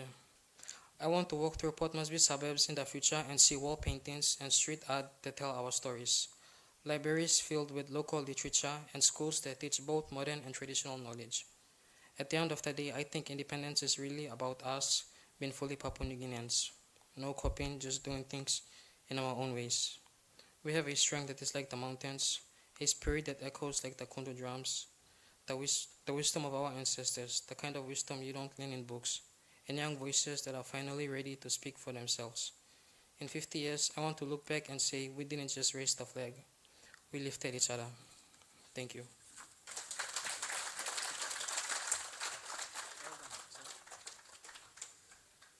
Please keep the applause going for young Charlie Isari, representing St. Charles Luanga here in NCD, and he certainly put some thought into the words that he's put down in his essay. And good luck, Charlie, with your essay entry into the National Grade 11 Essay and Poetry Competition that's been facilitated by the National Parliament.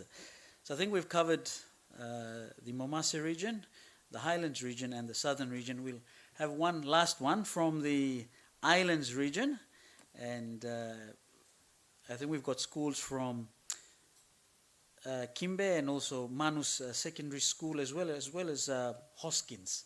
So maybe let me call upon, do we have a representative from Manus? Do we have a representative from Manus? Yes, we do.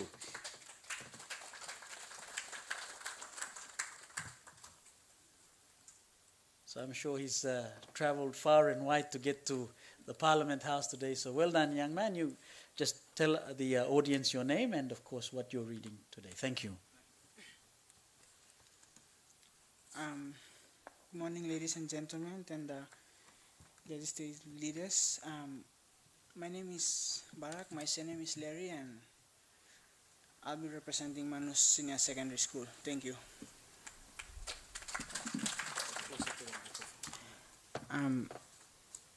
I'll be reciting my poem, and my poem is that theme of the poem is a bit similar to the theme of the 50th anniversary, but slightly different, I'll say. The theme is different culture, one voice, and one identity. 50 years underneath the sun, a journey so fierce, a race well played, from Highlands Peak to the blue ocean, Papua New Guinea, proud and strong, where rivers twist and forests rise, and stars watch over island skies. 1,000 skies, one identity, each language plays a sacred role. We dance in flames, bold and bright, our fire burning through the night. From Manu stories to Kerma songs, our country stands proud and visual.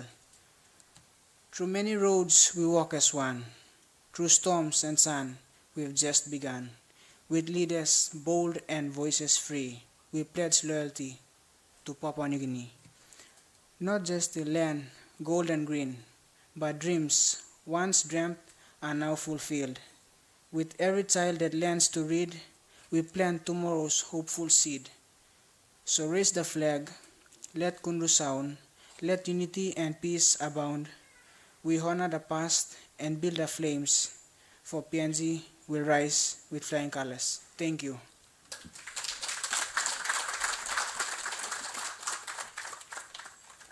Thank you again to Larry Barak, representing Manus Secondary School, and of course the Islands region. So those are just some of the entrants into this year's competition, and I understand that Parliament wants to continue so that we continue to hear the voices of our young people and their thoughts about development into the future for our country. And it's important that we do, because they are the future.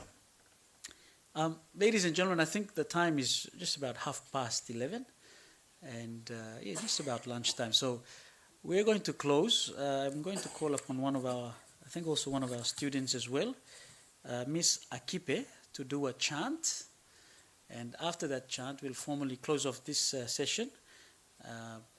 Those essays and those poems, of course, the judges would have seen them and heard them. And the later part of the afternoon program, when we come back, we will, of course, announce the winners of those, and then, of course, formally close off today's program for the National Parliament. But, of course, in the evening, as I said earlier, the unveiling ceremony of the statue of the late Right Honourable Grand Chief Sir Michael Thomas Somare. If you haven't seen it already, maybe during the lunch break, walk out to the front of Parliament and you'll probably see that. But the formal part of that program is later on tonight. So on that note, please, if I can call upon Ms. Akipe to come up and give us that chant, and then we'll break for lunch. Thank you.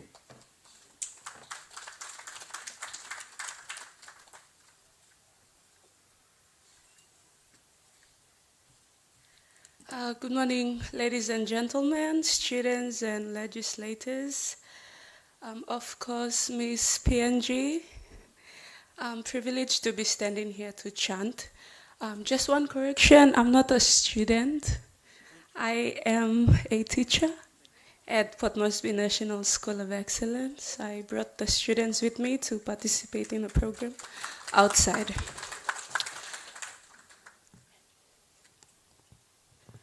All right, so the chant that I am going to chant this morning is from the highlands of Papua New Guinea. It is from Southern Highlands Province, Yalibu Pangia District. You know the former Prime Minister, Peter O'Neill? Yes? Okay, that's his place. And I am going to chant in Wiru language. So that's the chant. Okay, so the meaning of the chant is, this chant was actually sung by the mothers and the daughters during the time of our ancestors, when our ancestors went for tribal war. Basically, our ancestors were fighting for land and women. So these were the two major causes of the conflicts that were happening. And I don't know, I think that most of the young ones here today don't know their chants and their stories. So it will be better if we, as young teachers, as myself, and the young people, the students that are here, so that we can share this with the rest of the generation so that they keep on a part of their tradition. So if I sing, I will sound very authentic, so you might get goosebumps. So yeah, just be ready for it.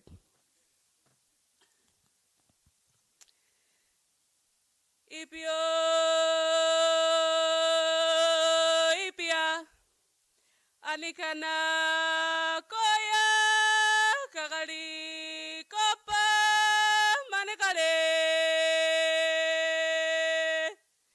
enekaya kaume, wapali yaume, keripaya, moroko.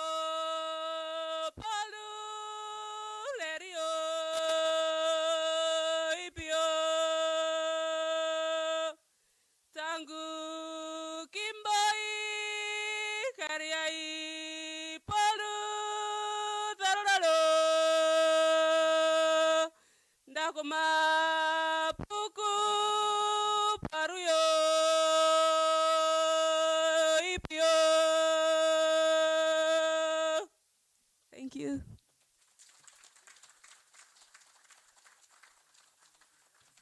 Please keep the applause going. Miss Grace Akipe, representing the School of Excellence, Port Moresby National High School, and as she said, reminding us the country that we have with our cultures, and you're right, that sort of wailing can certainly send goosebumps and shivers, especially if you don't know what it's for. But thank you so much, Grace, and appreciate Miss Akipe, I beg your pardon, and thank you for that.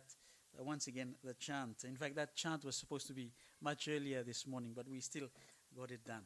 Ladies and gentlemen, it's been a pleasure to, of course, have this opening part with all of you, and especially our school children who've given us an insight into their thoughts about the essays, about their poems, about what they're thinking about Papua New Guinea as we celebrate 50 years of independence.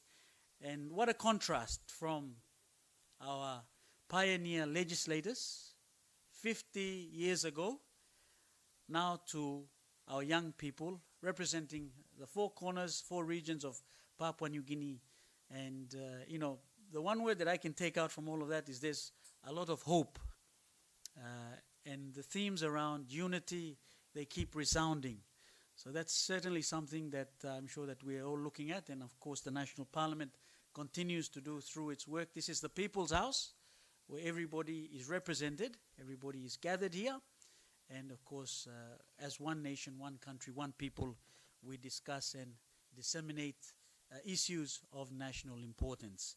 Before we wrap up this morning's session, once again, let's please give a round of applause. Let me call them out each. Our pioneer legislators, Dame Josephine Abijah, Sir Pato Kakaraya, Dr. John Momis, our good Deputy Clerk, who's sat in for our Mr. Kalaufa, Richard Whitchurch, also Sir John Caputin, Mr. Warren Dutton, Seyano Bello, Mr. Parua Kuri, and Mr. Marcus Kawo. Thank you so much. And also, yes, the other gentleman here that I haven't mentioned here. I think I mentioned most of them, but if I haven't, all of that is in order, and we acknowledge your presence here as well today. Thank you. All protocols observed. Thank you, through.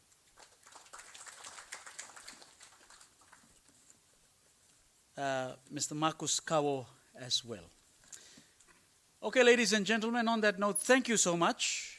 We will continue on with the program after lunch, and I'm sure this is an opportune time for our legislators and our young people also to mix and mingle around and say a few things and share a few stories as well about their thoughts about Papua New Guinea's independence into the 50th year as we celebrate it come September in September 2025.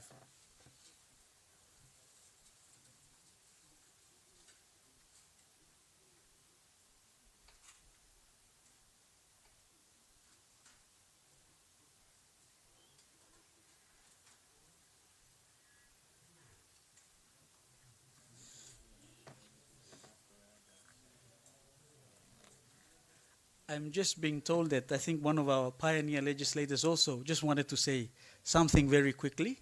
So if we don't mind, if we can just have a listen to Mr. Paro Kuri. If we can have the microphone, or if he can come up, or if we do have a microphone so he can be seated. Thank you, sir. Thank you.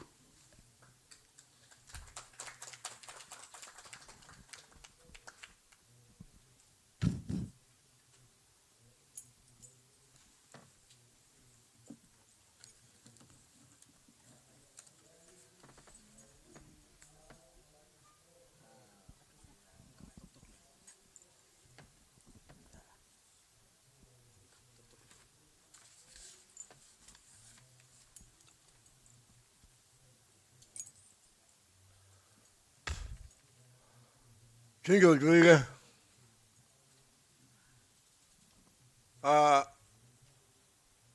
Mr. Jingle goat. Papa goat. Jingle. Where's your man? You mean your Papa New Guinea? Me, or the man was in higher. Now, they're on this. Me, I'm a member. On Gabba Dog. Mark and Mojia, young Camo, Papa Mojia, no, we begin you come up here. And no, Mark and me. Kam gidem ganji president nam don't have to do me am by man. Are you jambi? Oh you gan man o te mi bi ram. Mi ben ben do gap. No dog. You will you men the pension behind. Now you will have a dwelling man. Are you jambi? Grab him or bring you will. Now you bring him up. Of them ben do cabin. You can more pepper. All my walking good. Now dead yeah. Oh you book now, ben dead. Never will come up good. And now maybe haven't been market to my and maybe you meant your pension, I mean so. Aye, you may some time good. You might use your pension, but I know beginning by young one day. And now maybe you meant your pension. Now build money housing. Financial money can put up on our young now. All you have him talking, all you bear him talk. I'm going to wait on housing. Now it's good money. Oh, Jabba talk. Money when you good, we need to go to it. Now you make him a same. All you need to have a visit now, you make him that way. Now, wait on housing in down you now. People make up in Alabama, Virginia, now may you in Alabama, Virginia come up now. You go sabin man, young government, you will seem good enough. And you can say that's why I buy because you're probably looking in your eyes. Now, all the beginning come back now. Now, something, maybe put your man can know me. You know what anybody was planted over me. Go out. Cobra. Okay, I'm giving you money, it's up because all you're walking now. Now, maybe you're back now. Now, you meeting, maybe you come. Now, me come, me talking me over here. Or them, I am talking and behind him talk. Now, you go young boy, you let him talk and behind him talk, or you got to mean your sabbath. Now we're moving back now.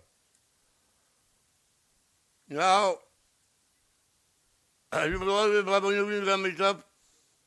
Yeah, me talking over there. You know, you behind him talking now. Grab him, me come up and jump now. Oh, yeah, my Baba, you job good. You know, you may come up good. Me talk, thank you, me come on boom. Can talk, me talking over there. You know, maybe a woman member, maybe you come. Maybe it's happening now. You will might make him good, and you come back good, and maybe you make him good now. Thank you.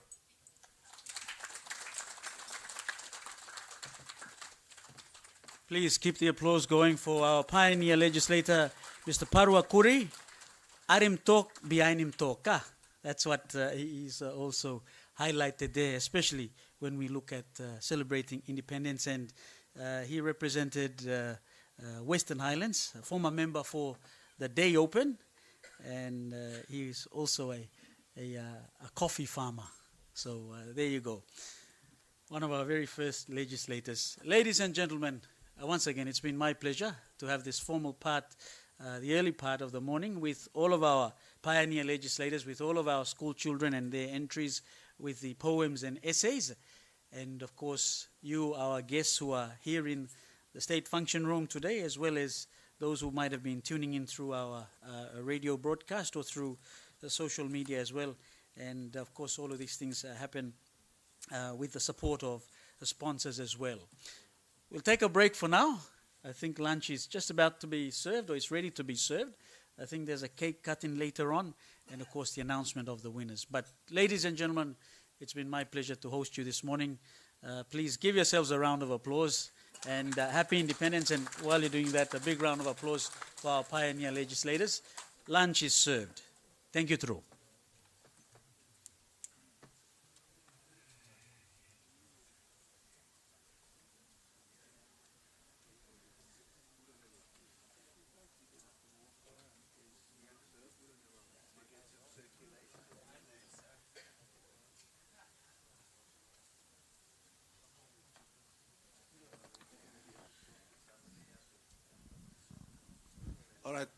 Let me, good morning or good day everyone again.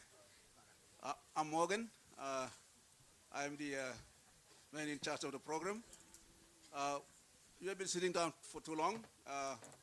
Please, I'd like you to rise up, have some water, and you'll have to have a buffet lunch.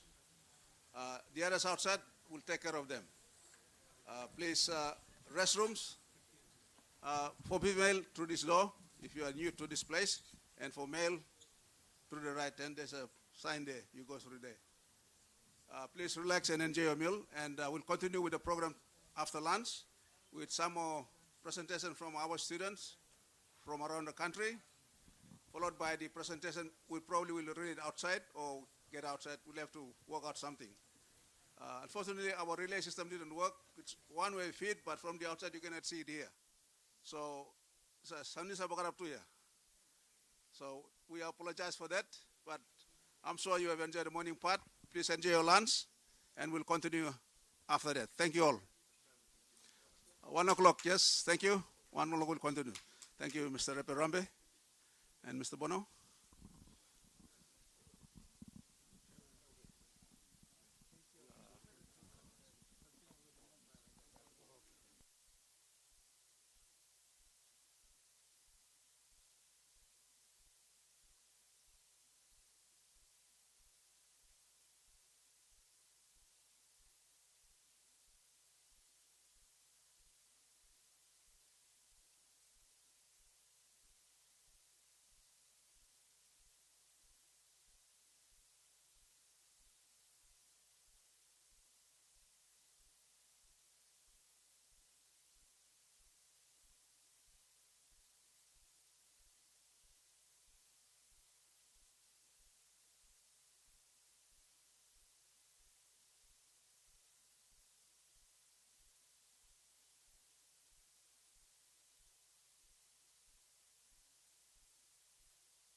Ladies and gentlemen, please feel free to move around. I know you've been sitting down for the whole of the morning. Please feel free to move around, and maybe we start from the tables here at... actually, our pioneer legislators will be getting served first, and then, of course, everybody else can move in that direction and get served lunch. Thank you. Just some of those formalities.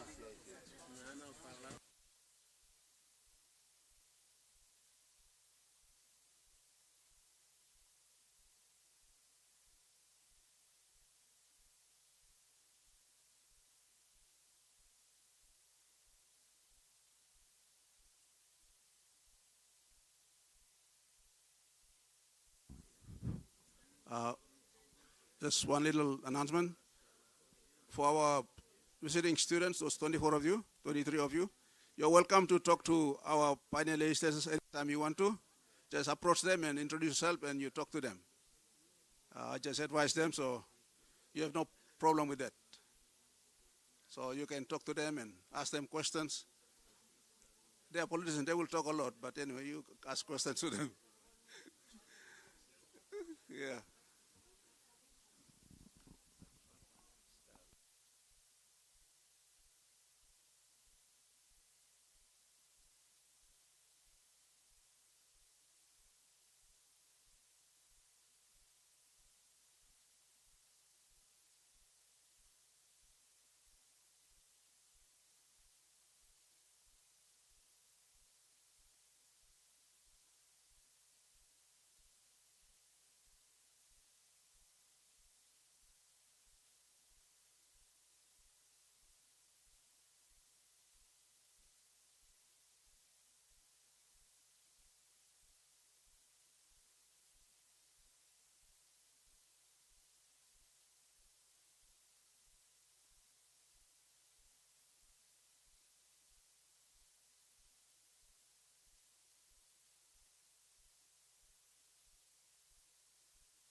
Bendita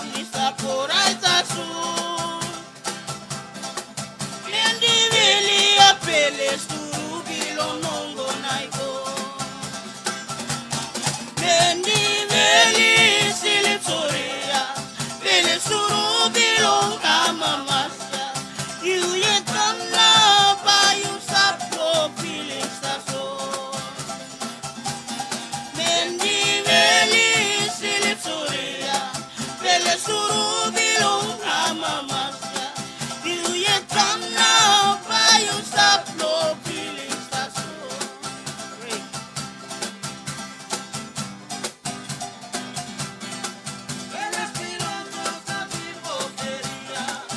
Eres pilonguera, ven aquí. Vamos a una chave boutique y cambio las papuas. Eres pilongo patia varia, utubua venare raigiri. Con manguisa suya orqueta santiturol cariña. Eres pilongo boquería, eres pilonguera, ven aquí. Sapos you like sabe guti ukeni kamlon las papuas. Eres pilongo patia varia, utubu amena elaigiri. On mangisa suya orqueta santiturol cariña. Emendi veli silitorea, el esturubila amamasya, iuyetamna vayustaplo filistason. Emendi veli silitorea, el esturubila amamasya, iuyetamna vayustaplo filistason.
Caravaggio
So let's go straight into the photo shoot now.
I can take it.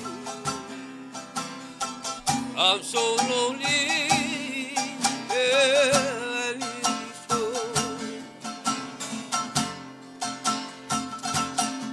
I can take it. Oh, I wonder why you had to go.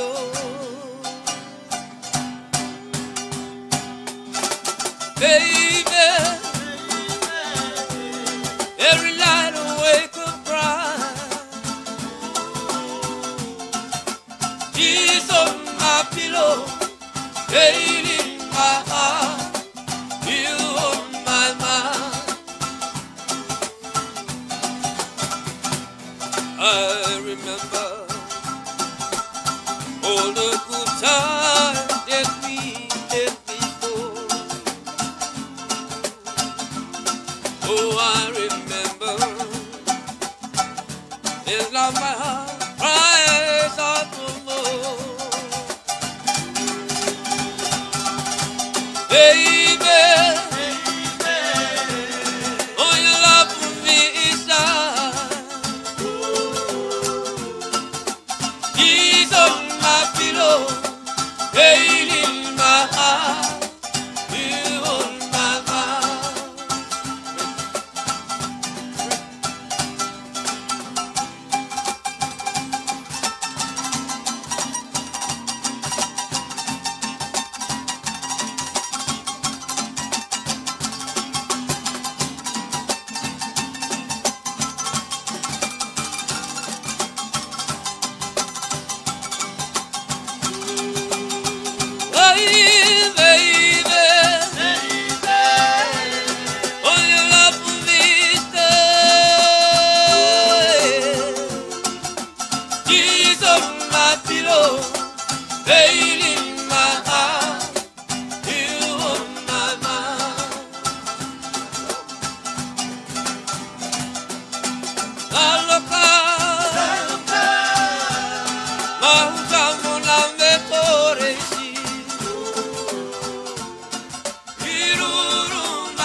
A big round of applause for One Nest Band, keeping us entertained during our luncheon hour. We're just waiting a few more dignitaries, or some of the people the organizers, I should say, and then we'll get into our formal part of the afternoon, where we will be giving the awards away and find out who the eventual winners and the schools are of the poetry competition. I think there's a cake that needs to be cut. It is a birthday celebration, and then right at the end there's a closing speech, and we will get our esteemed pioneer legislators and some of our founding chiefs, if you may, of our country to have a photo shoot with our students, our finalists, and then we'll break for the afternoon because our pioneer legislators, some of them also have to be at this evening's program at the unveiling of Sir Michael's statue in front of Parliament House. So probably another 15 or 20 minutes, and we will advise and we'll start our formal program again. For all of our students, finalists, could you ensure that you're all in the room in the next 15 minutes or so? Thank you. Oneness, please continue on, and we'll await that time.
bainagini ore no mula ubinai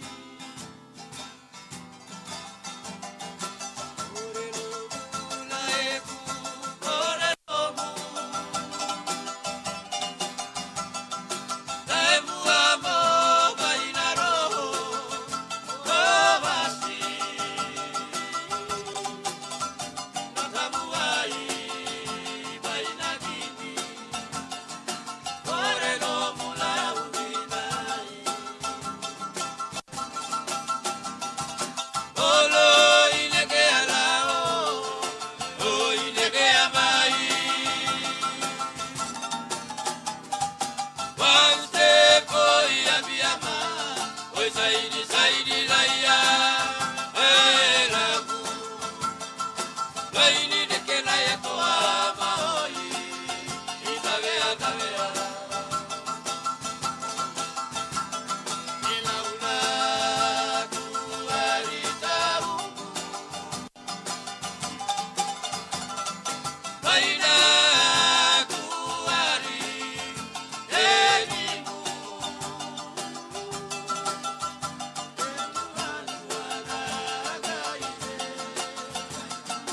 Maya, Maya, Maya.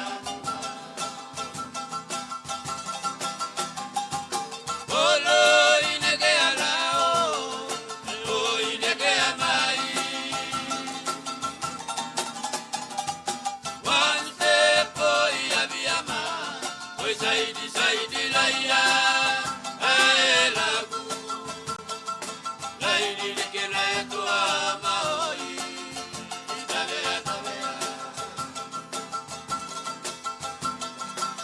Ore no muna eku, ore no mu. Emu amo bainaro, urovasi. Emaianu anagaire, playa playa emaianu.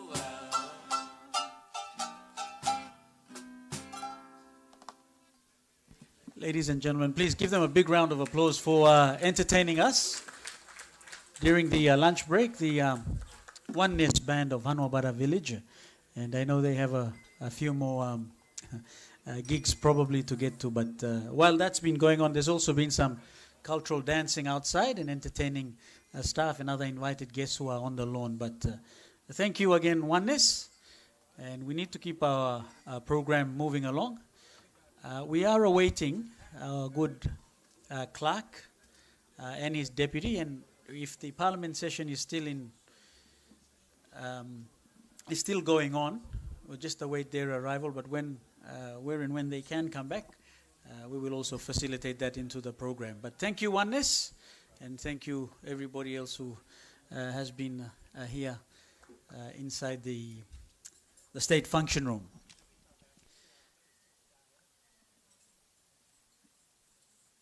I think what we'll do at this time, as we go through the awards, that's the main part of the program. What's going to happen is we'll have the awards ceremony, and those who have been recognized as the winners, we'll ask them to come up and recite their poems or their essays, and of course the school that they represent. And then after that, we're scheduled to have a cake cutting ceremony. And after the cake cutting ceremony, the closing remarks by the deputy clerk, who is still in the chamber. Once again, as I said, because the parliament session is still on. But once again, we need to be wary of the time, because some of our esteemed pioneer legislators sitting in front of me here, they also have an afternoon program that they need to get on for, which is, of course, the unveiling of Sir Michael Somare's statue out there at the front of Parliament House. So, if all is in readiness, what we're going to do is once again welcome you back. Thank you, ladies and gentlemen, and the staff, and for those who have stayed on. and for those who are outside and if they're watching the proceedings. We continue on with our 41st anniversary celebrations for the National Parliament of Papua New Guinea, and once again with the theme, One People, One Nation, One Country. I think at this juncture we are going to announce the third place winners. We'll start off with the poetry, and then the third place winner of the essay. And once the winners have been announced, if I could ask you to come up and of course recite that poem or the essay while we await the arrival of our other guests set to be our formal guests, of course, to close up our program. So on that note, ladies and gentlemen, in third place for the 2025 Grade 11 Poetry and Essay Competition in the Poetry category, as seen by the judges, as they've gone through that criteria. Third place goes to Larry Barak of Manus Secondary School, representing the Islands region. I think he was up here earlier, but we'll call him up. Larry, please come up and once again read your entry. And he's the third place from Manus Secondary School. Thank you, Larry.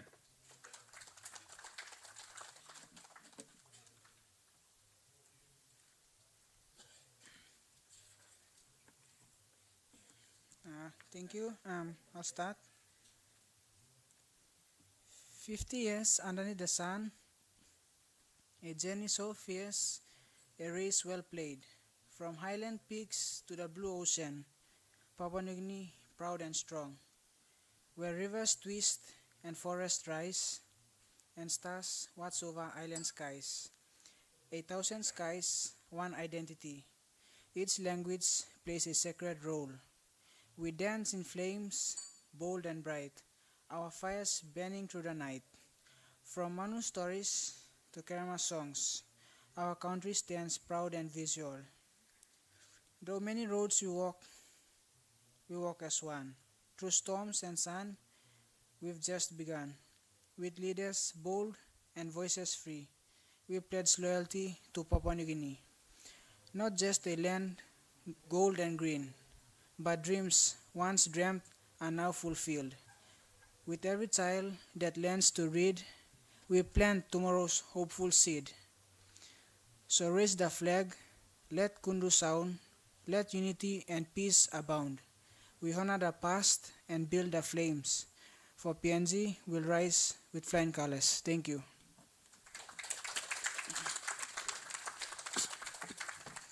Congratulations again to Larry Barak of Manus Secondary School, taking out third place in the poetry category of the 2025 Grade 11 Poetry and Essay Competition.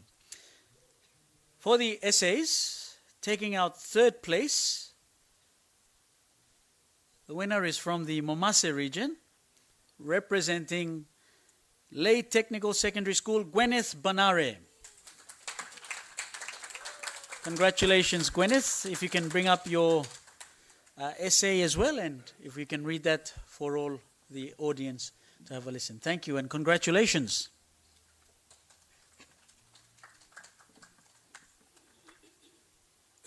Thank you, everyone. My name is Gwyneth Banare, representing Morobe Province and my school, Lay Secondary. I'll be reading my essay on that theme, what does independence mean to me and how do I see PNG in 50 years' time? Independence is more than a holiday or a moment in history. For me, as a young Papua New Guinean student, independence means the freedom to make our own decisions, the pride of our national identity, the responsibility to build our country, and the opportunity to shape a better future. Although I wasn't here when Papua New Guinea gained independence in 1975, I live with results of that freedom today. It's something I value deeply, and it inspires me to think about the kind of nation we can become in the next 50 years.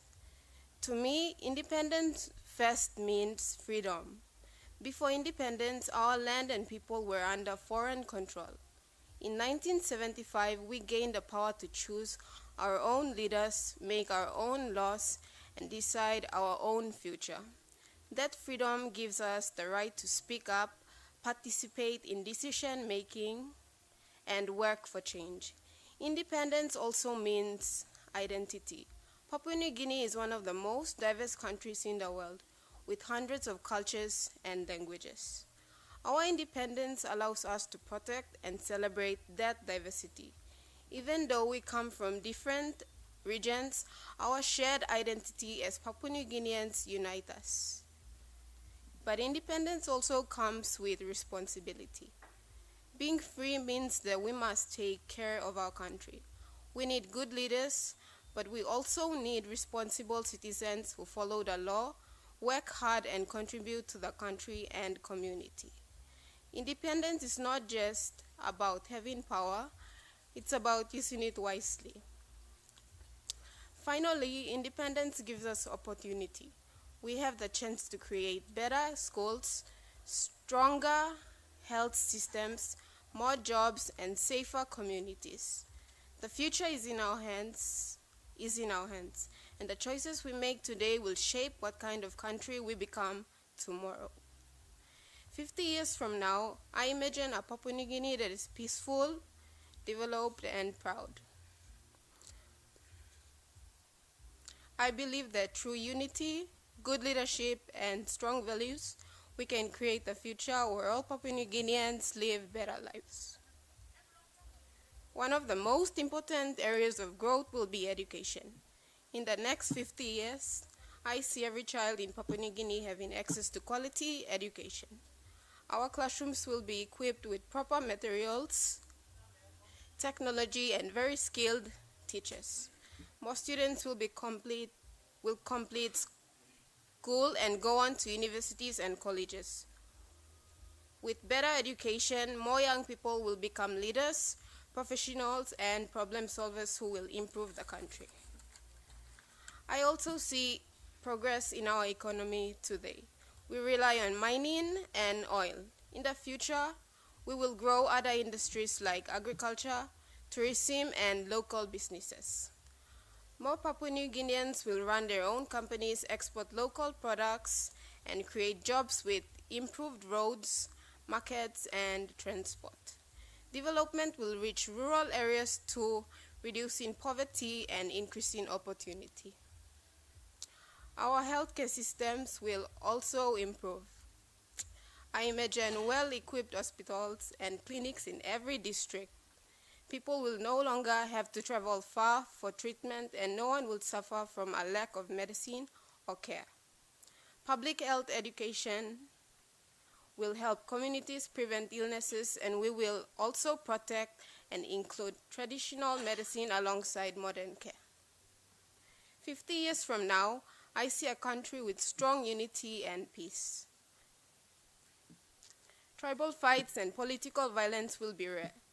People will respect each other's differences and solve problems peacefully. We will be proud to call ourselves Papua New Guineans first, not just members of a tribe or a region. We will also remain proud of our culture. Even as we modernize, we won't forget our traditions. Our dances, stories, languages, and customs will be practiced and passed down. Cultural festivals will continue to unite, and our identity as a culturally rich nation will stay strong. Lastly, I see Papua New Guinea becoming a leader in environmental protection. Our forests, rivers, and seas are some of the most beautiful in the world. In 50 years, we will protect these resources through sustainable development. We'll plant more trees, reduce pollution, and use clean energy. Our people will understand the effects of climate change and act to protect the land for future generations. To conclude, To me, independence means more than just being free from colonial rule. It means being proud of who we are, taking responsibility of our nation, and working together to build a better tomorrow. It reminds us that we have the power to solve our problems and the right to decide our own future. 50 years from now, I see a Papua New Guinea that is more educated, united, peaceful, and developed. A nation where people live healthy lives, where the economy is strong and fair, and where our cultures and environment are protected. That future will not come automatically. It depends on choices we make today. As a young person, I believe it is our generation's duty to continue the journey started in 1975. We must use our independence wisely with honesty, courage, and hope. Independence gave us the freedom to dream. Now it is our turn to turn those dreams into reality for ourselves, for our children, and for the future of Papua New Guinea. God bless Papua New Guinea. Please keep the applause going for Gwyneth, who is from Lay Technical Secondary School. Just wanted to ask what she aspires to be when she leaves secondary school. What do you want to become? What sort of career do you want to? While growing up, I wanted to become an engineer, but then while choosing the lines in term 1 of grade 11, somehow I just went into social science line. So while studying now, I just wanted to study law. And also I have another side career I want to follow is journalism. Thank you. Congratulations. Please, once again, a big round of applause for Gwyneth Banare. And you're on the right track, especially if you're writing good essays like that. And, of course, being awarded third place in the essay category of the 2025 Grade 11 Poetry and Essay Competition, which, of course, has been facilitated by the National Parliament. We move on to second place for the poems. Second place for the poems comes from the Highlands region, from Kainantu Technical Secondary School, Philip Ryan.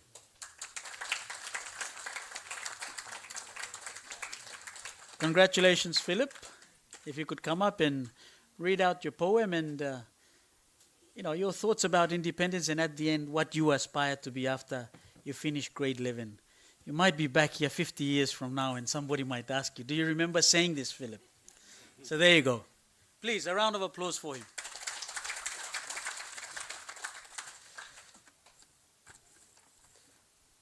All right, thank you. My name is, given name, Ryan, surname Philip. Come from Eastern Highlands Province, district, Kainantu district, and Kainantu Technical Secondary School.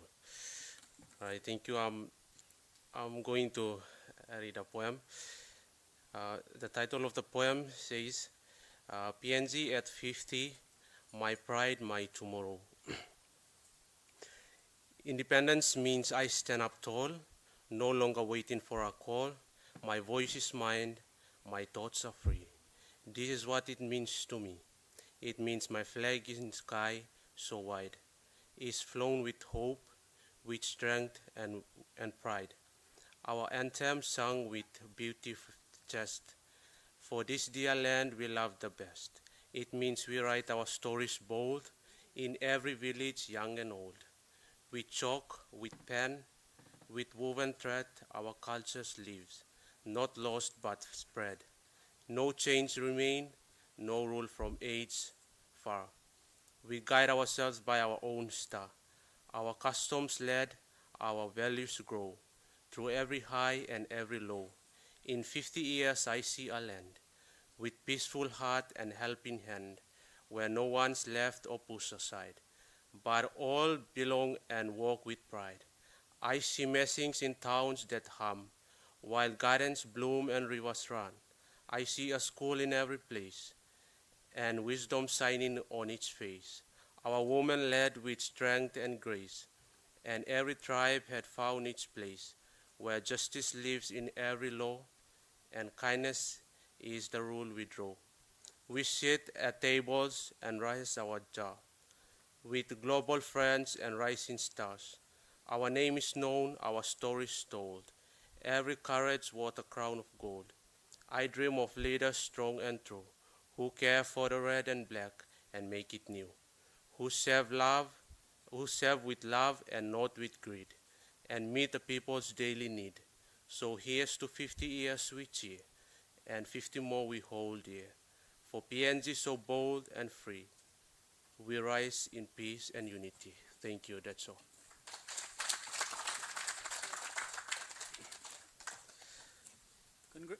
Congratulations again to Philip Ryan, representing Kainantu Technical Secondary School, second place in the poetry category.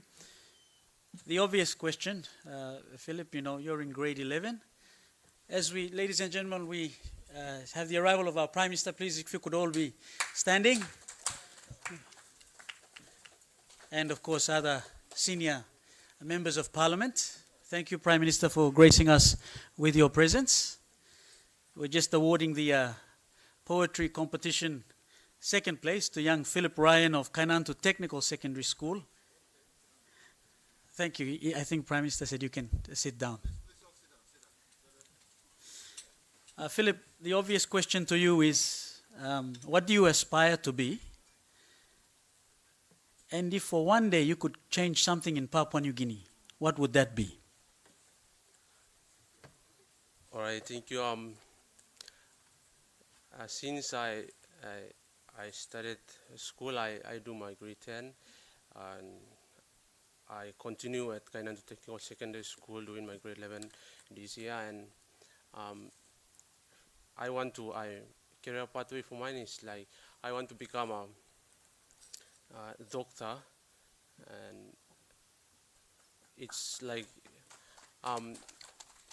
at term 1 period they do streamings and separate us to the science and the social science class, depend on our marks, and then I didn't do well to become a doctor, where I think, oh, but it's a blend of God that I want to become a politician like you guys next year, and this is my dream, the second option, and I said that it must be a plan for God that I can become one of a politician for our country as well.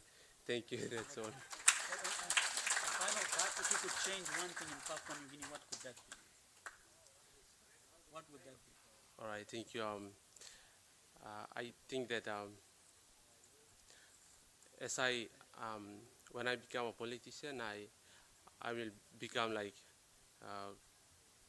strong and honest and kind to people, and as well I will be at the parliament for some thing that needs to fixed or like this, and I will put a thing on top of this to help to build the country. Thank you. Yes, Please, another round of applause for Philip Ryan, representing Kainantu Technical Secondary School and the Highlands region. He's the second place winner in the poetry the poetry category of the poetry and essay competition. Going to the essays, and once again, ladies and gentlemen, we acknowledge the presence of our Prime Minister in the room. Thank you, and other senior members and ministers of his government.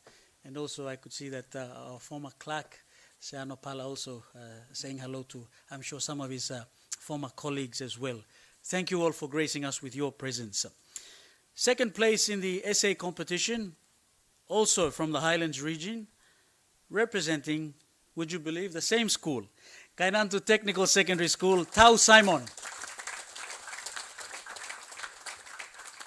Tau, if you could come up with your essay,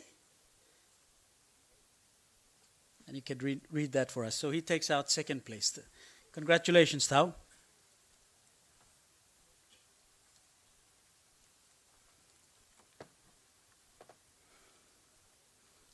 Thank you. My name is Simon Tau, and I'm proudly representing the Eastern Islands Province. The Islands regions. I came from Kainantu Technical Secondary School, a school that is committed to excellence and shaping future leaders of Papua New Guinea. It is a great honor for me to stand here before you all today, especially in the presence of our respected members of parliament, distinguished guests, fellow students, and everyone that gathers here. I am truly grateful for these opportunities, and I look forward to share my message with you all. Thank you. My topic is based on my independence, my Papua New Guinea. Growing up in Papua New Guinea, I often hear my parents talk about independence like it was the beginning of everything. In school, we learned that on September 16, 1975, our country became independent. But as a grade 11 student today, I am beginning to understand that independence is more than just a date in history. It is freedom for our future, the courage to make our own decision, and the pride in calling ourselves a nation of many colors united under one flag. From a personal perspective, independence means having the power to stand on our own 2 feet. It is about Papua New Guinea leading Papua New Guinea. It means we get to decide what happens in our country, how we use our land, how we educate our people, how we build our cities and protect our villages. Independence is about freedom, not just political freedom from the colonial rules, but also freedom of thought, of culture, and of opportunity. It is about giving every citizen from the islands to the islands and a chance to live a meaningful and dignified life. When I think about what independence means, I think about my own dreams. I want to become someone who can impact my country in any way I can. I may be a leader, an artist, or an engineer. Independence gives me that hope. It tells me that I am not too small nor too poor to dream big. It encourages me that my voice matters and that I have a place in shaping my country's future. However, independence comes with responsibility. Being free means we must take care of our land, our people, and our future. We can no longer blame others for our problems. Corruption, loneliness, poor service, unemployment, and inequality are issues we must solve ourselves. True independence is not just about waving flags or once a year. It's about working together every day to make PNG better for everyone. Now that we are celebrating 50 years of independence, I believe it is time to reflect on where we are and where we want to go. PNG is still a young nation, full of potentials. We are rich in resources, gold, gas, timber, to name a few. Even more so, we are rich in diverse cultures, in community and spirit. Our people are our greatest resource. If we invest in our people, especially in young people like me, PNG can become a leading country in the Pacific and on the global scale. So, what do I envision for in the next 50 years? I see a country where every child, no matter where they are born, can go to school and get a good education. I see countries that has properly built and well-equipped learning environment with well-trained and well-paid teachers. I see an education system that is that is free and fair. I see students learning about their identity, history, and culture alongside modern skills and technology to stay abreast with the ever-changing world. I see roads connecting our rural communities to urban centers. I see young people using technology to start business and create jobs for themselves and others. I see people having a better life here rather than going overseas in search for it. I see a country where our hospitals are not struggling, where medicines are available and our mothers can give birth safely. I see trained doctors and nurses in every health center upholding a health system that is strong and trusted. I also see a country that is proud of its culture and united in the diversity. With over 800 languages and many different cultures, PNG's uniqueness has become the reason for attractions and admirations of the world. In the next 50 years, I want to see our traditions preserved and celebrated, not forgotten. Our traditions, knowledge, music, stories, and dances must be passed on to future generations. But at the same time, we must also be modern and innovative. I believe we can be modern and traditional, global and local. Moreover, I dream for PNG to be peaceful and just society. I want to see strong leaders who are honest, putting people before politics. I want to see corruption disappear and justice rises. I want to rely on police protections and not being intimidated. I want a woman and a girl to be safe, respected, and treated equally. I want our country to be one where every citizen is valued as God's creations, regardless of gender, background, or status. But this future will remain a dream. If there is no hard work, vision, and unity, it will require all of us, students, teachers, leaders, workers, and villagers, to play each of our parts faithfully. As a grade 11 student, I may be young, but I know that the future starts now. What I do today matters. So, as we celebrate 50 years of independence, I stand proud as a Papua New Guinean. I honor those who fought for our freedom.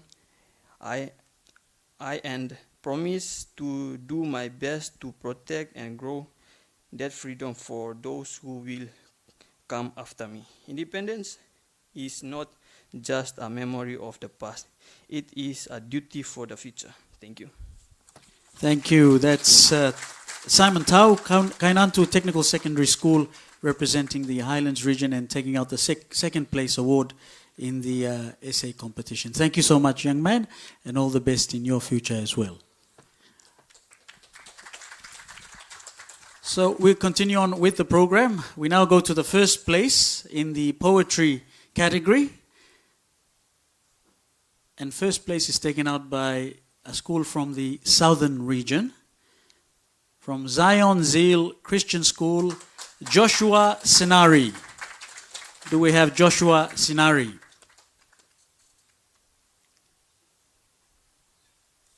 Congratulations, Joshua. Please come up and read us your poem.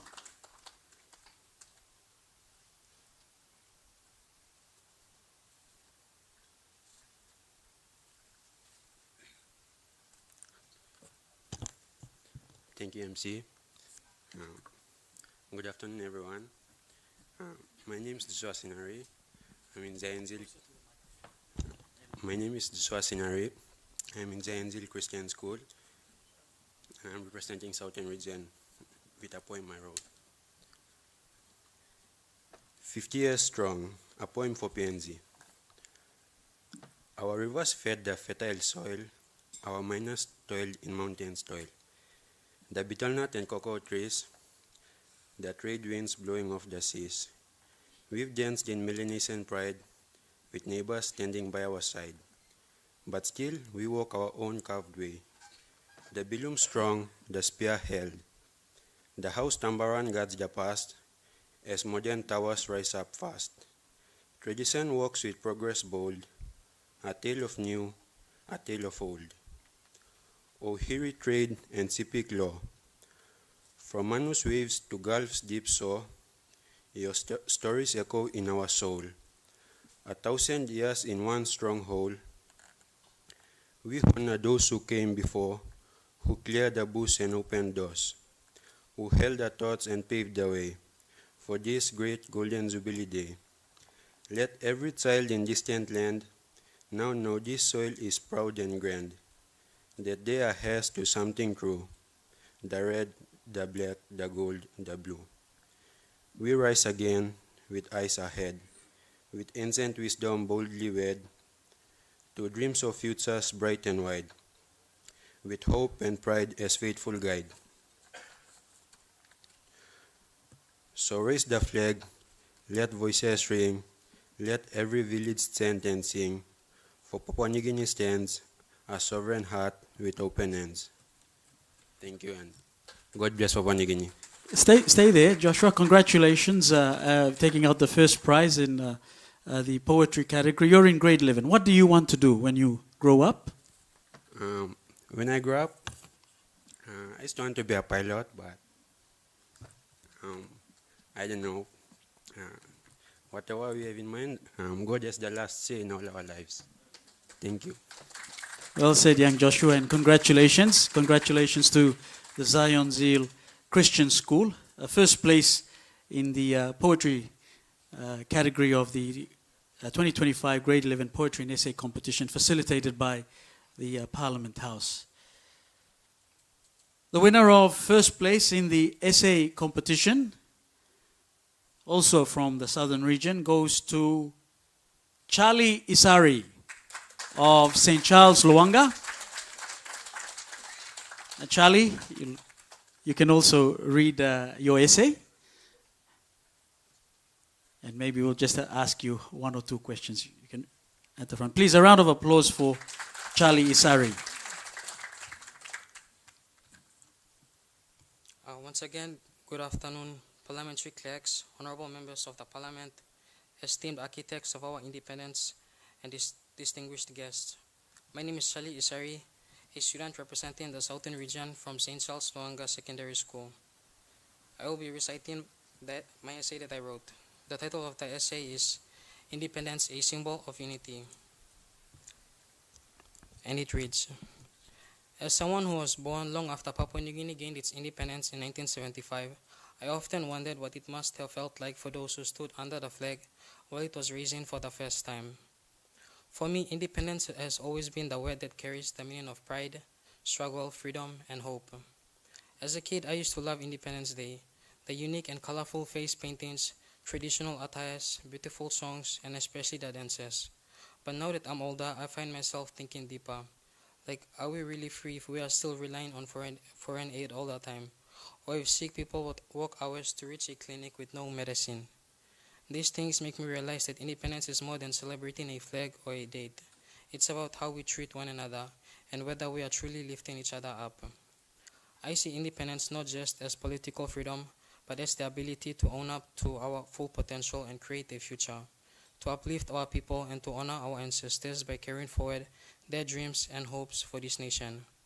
In the words of PNG author Russell Swaba, to know your voice is to know your place in the world. So what do I see when I look ahead 50 years into the future? I see PNG as a place that's been through some hard times. The colonial days, Bougainville crisis to recent Black Wednesday. But every time we get knocked down, we always get back up. And I believe that our future generations will carry that same resilience. I imagine a Papua New Guinea that has truly matured, where our diversity is not seen as a challenge, but as our greatest strength. With more than 800 languages and hundreds of tribes making up PNG, it stands out as one of the most diverse countries on this earth. That is something I am always and will forever be proud of, and that is definitely something that has to be acknowledged, celebrated, and woven into our country's identity with pride.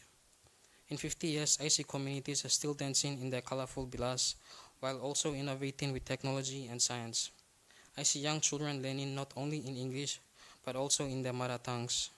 I see languages preserved, protected, and passed down generations with care. I see traditional knowledge being used side by side with modern-day solutions, from the use of traditional herbal medicine to renewable energy utilization. To imagine PNG in 2075 is to imagine a country that has learned from its past. Our history is one of resilience. From colonial exploitation to civil unrest, from the Bougainville conflict to modern political struggles, we have endured, and each generation has risen with its own strength.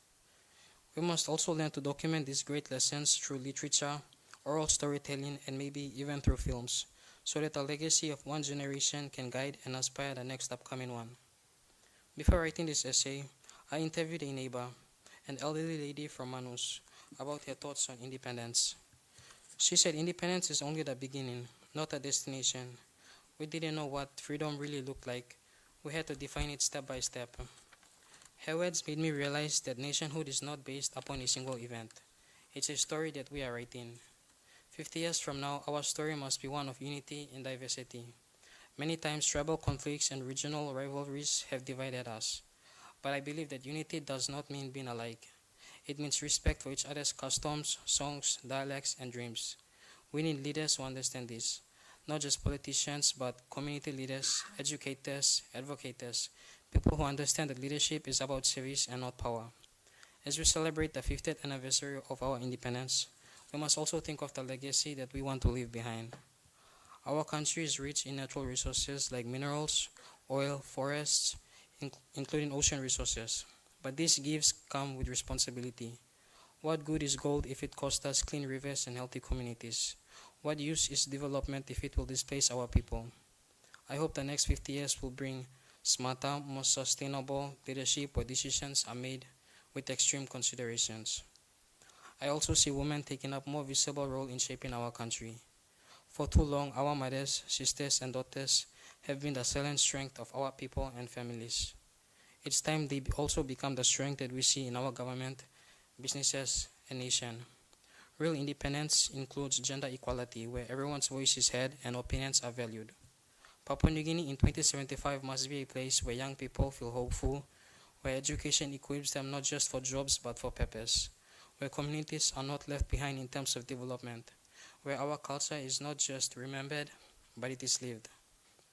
I want to walk through Port Moresby suburbs in the future and see wall paintings and street art that tell our stories, libraries filled with local literature, and schools that teach both the modern and traditional knowledge. At the end of the day, I think independence is really about us being fully Papua New Guineans. No copying, just doing things in our own ways. We have a strength that is like the mountains, a spirit that echoes like the kundu drums, the wisdom of our ancestors, the kind of wisdom you don't learn in books, and young voices that are finally ready to speak for themselves. In 50 years, I want to look back and say, we didn't just raise the flag, we lifted each other. Thank you. Congratulations, Charlie. A well-written and thought-out essay on what 50 years of independence means to our country. What do you want to be after you finish grade 12, Charlie?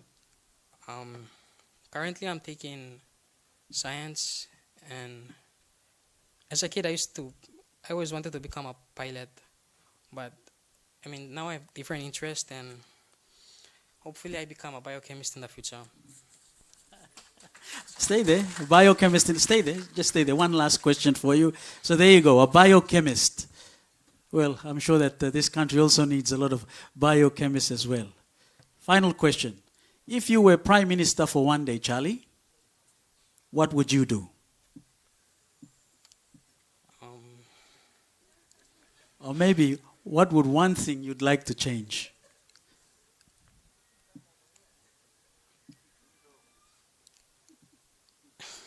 The things I want to change, I don't think I can change. One thing I want to change in Papua New Guinea is people's mentality, but I cannot really change that. Well answered, Charlie, and congratulations to you and your school, St. Charles Luanga Secondary School. The winner of the essay competition, please, a big round of applause.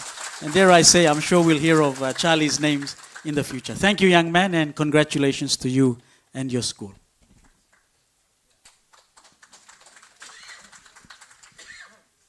And ladies and gentlemen, that more or less is the formalities of the program in terms of our competition that's been run. Thank you to Morgan and the hardworking team through the office of the clerk as well for facilitating this competition on poems and essays, specifically for grade 11s. We've always been talking about grade 11s because the 10s and the 12s, of course, had to go through get ready for their examinations. But thank you to all of the schools that have been represented from the 4 different regions, Momase, the New Guinea Islands, Southern region, of course, and the Highlands. And we really appreciate that the Parliament House had made it possible for all of you to come here. And now some of you I can see are sitting with our leaders as well, and I'm sure, talking about important things in relevance to independence in our country. We're just getting towards the end of our program, and the final part of it obviously would be the closing remarks. There's also a cake there, I know, that needs to be cut, and then a photo shoot with all the children, with all the finalists, and of course the pioneer legislators who are all still here, sitting in front of us, and of course being very, very good to us this morning as we commemorate 41 years of this Parliament's anniversary. So on that note, if I could call upon the Deputy Clerk,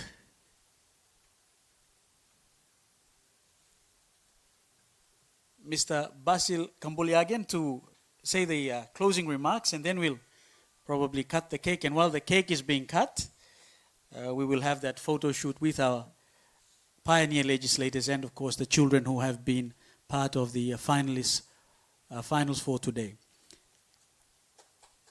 Please, a round of applause.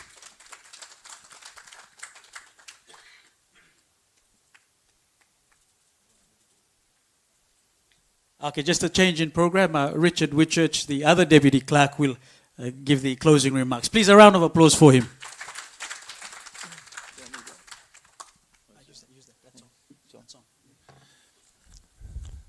Thank you, Stephen. Honourable Prime Minister and Ministers of State, the Clerk, Deputy Clerk, our legislators from bygone eras, their spouses and family, the students from the schools, the parliamentary service staff, ladies and gentlemen. This program didn't just start overnight. It's been a dream of the Clerk Kalaufa for at least 8 months now, leading up to this. So we've had numerous meetings, week in, week out. We've had to work out 2 programs running concurrently, inside, outside. Unfortunately today, our ICT didn't work for the link that we had, but we persevered. At the same time, there was a parliamentary session that was, parliamentary meeting that was on. But we've got through it. We've celebrated our 41st anniversary of the building. We were fortunate to be able to secure the funding, and the Clerk and Deputy Clerk Basil Kambuliagen have worked very, very hard for this, as well as his team under Morgan and Elisala from the library. They've worked tirelessly. I understand some of them again left last night at 12 midnight to sort all of this out. And I think we've effectively delivered the first half of the day. The second half of the day will be the dedication to the Grand Chief Sir Michael Somare, our founding father, and that will be a separate program later this afternoon, where I understand the PM will be officiating for that. But with that, we'd like to thank everybody for their contribution to this, especially the legislators that have come out from their lives to come back to Parliament House, where many used to walk around before. And it's been a pleasure to have them mingle with our youth, the grade 11s that we have representing here, that represented the 4 regions around the country, and were the finalists. And once again, congratulations to those that came first, second and third. and a job well done. I'd also like to take a moment to thank our sponsors that put some money towards this, so thank you very much to them. With that, once again, Clerk, thank you. PM, thank you for gracing us, and I think I'll leave it there. Thank you very much. Sorry, last one to Stephen. Yeah, thank you, Richard, and please, another round of applause for Richard Whitchurch, our Deputy Clerk, and thank you for those closing remarks. Congratulations once again to our children who have presented and have been part of this competition. I'm just being told that for the prize money, in third place, you get 1,000 kina. Congratulations. In second place, you get 3,000 kina. And for our first place winners for the SAN poetry competition, 5,000 kina. Well done for all of your efforts. Ladies and gentlemen, I think that's just about it. I'm also being told, the pioneer legislators, thank you to all you eminent persons here sitting at this table, that there will be gifts, of course, given out by the National Parliament to all of you. And thank you so much for making today what it has been today. And no doubt your contributions are also part and parcel of the fabric of this Parliament. So on that note, the final part, of course, is we'll probably move our pioneer legislators and, of course, all of our children who have participated to come and stand around them. And they'll take a photo session, and that more or less will formally close up our program for today. While all of that's happening, there will also be a cake cutting going on. But the program itself is not quite over.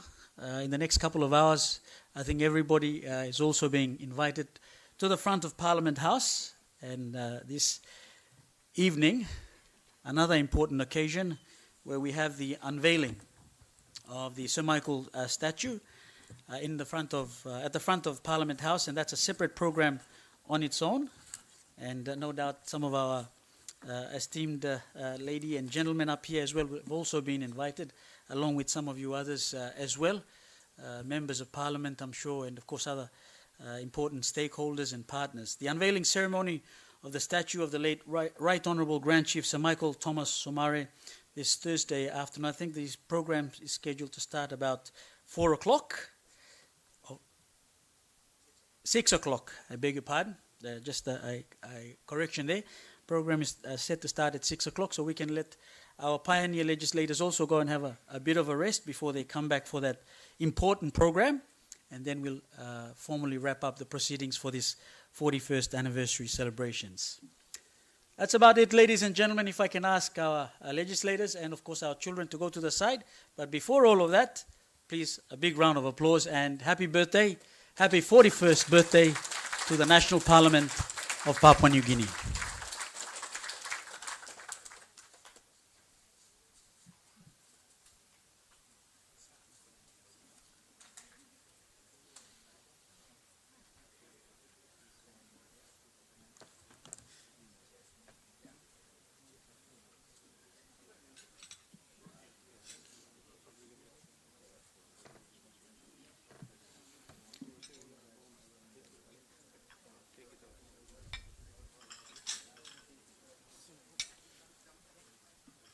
Okay, so if our children could move across there first.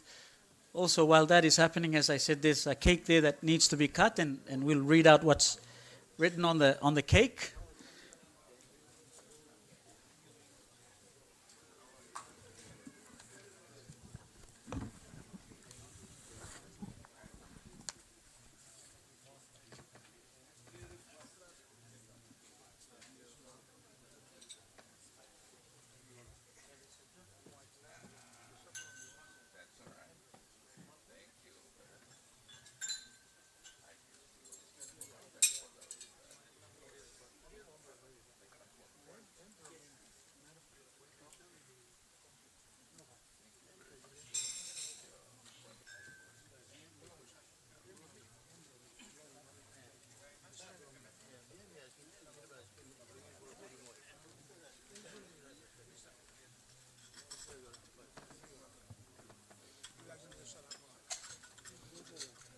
yes, you just move towards the side, yeah.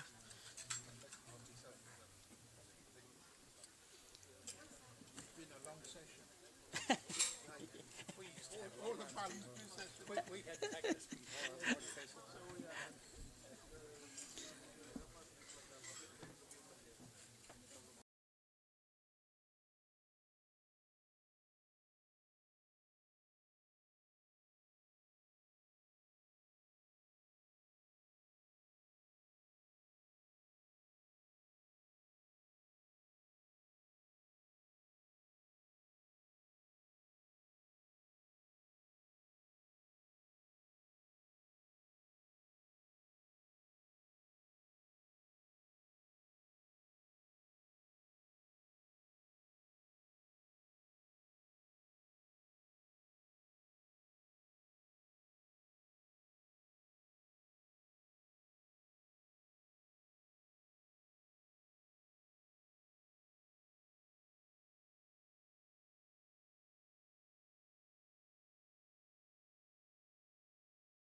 We've got some of our parliamentary staff here, and maybe we'll get, I'll just read that out for everybody's a reference, and then our parliamentary staff can cut the cake. Basically, the cake depicts is there's a flag of Papua New Guinea, and what it reads is, Happy Independence Day Anniversary. Happy Independence Day Anniversary, yeah. And happy 41st anniversary to the National Parliament of Papua New Guinea. Yumi Paitiman. And of course, somebody can come and cut that cake and distribute it to those who are still here. Once again, the final part of the program for today.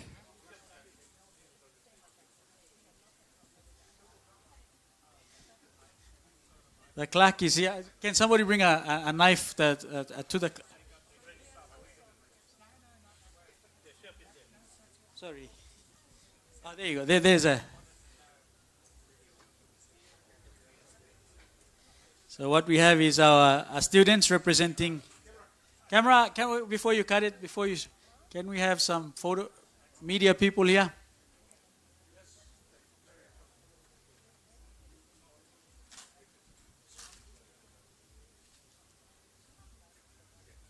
So just cut the end, cut the corners, and put it to the front. Sorry, maybe move it to the front first. So move the. Sorry.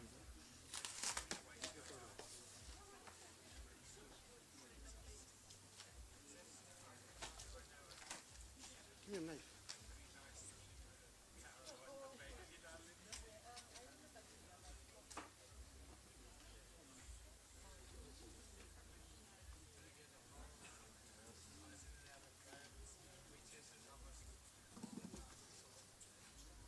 There you go. The clerk is has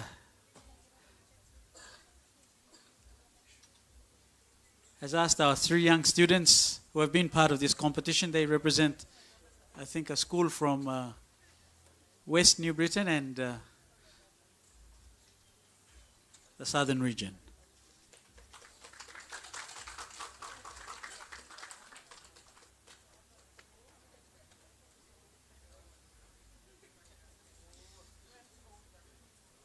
Thank you very much, ladies and gentlemen, for your patience, for what's turned out to be a great day. And once again, a big round of applause for our pioneer legislators.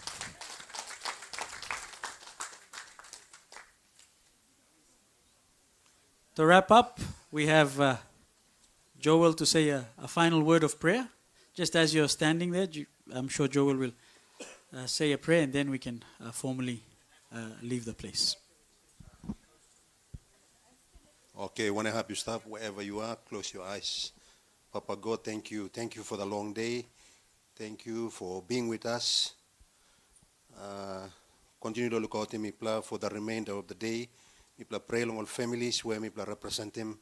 Thank you, because we ask all this in the name of Jesus. Amen.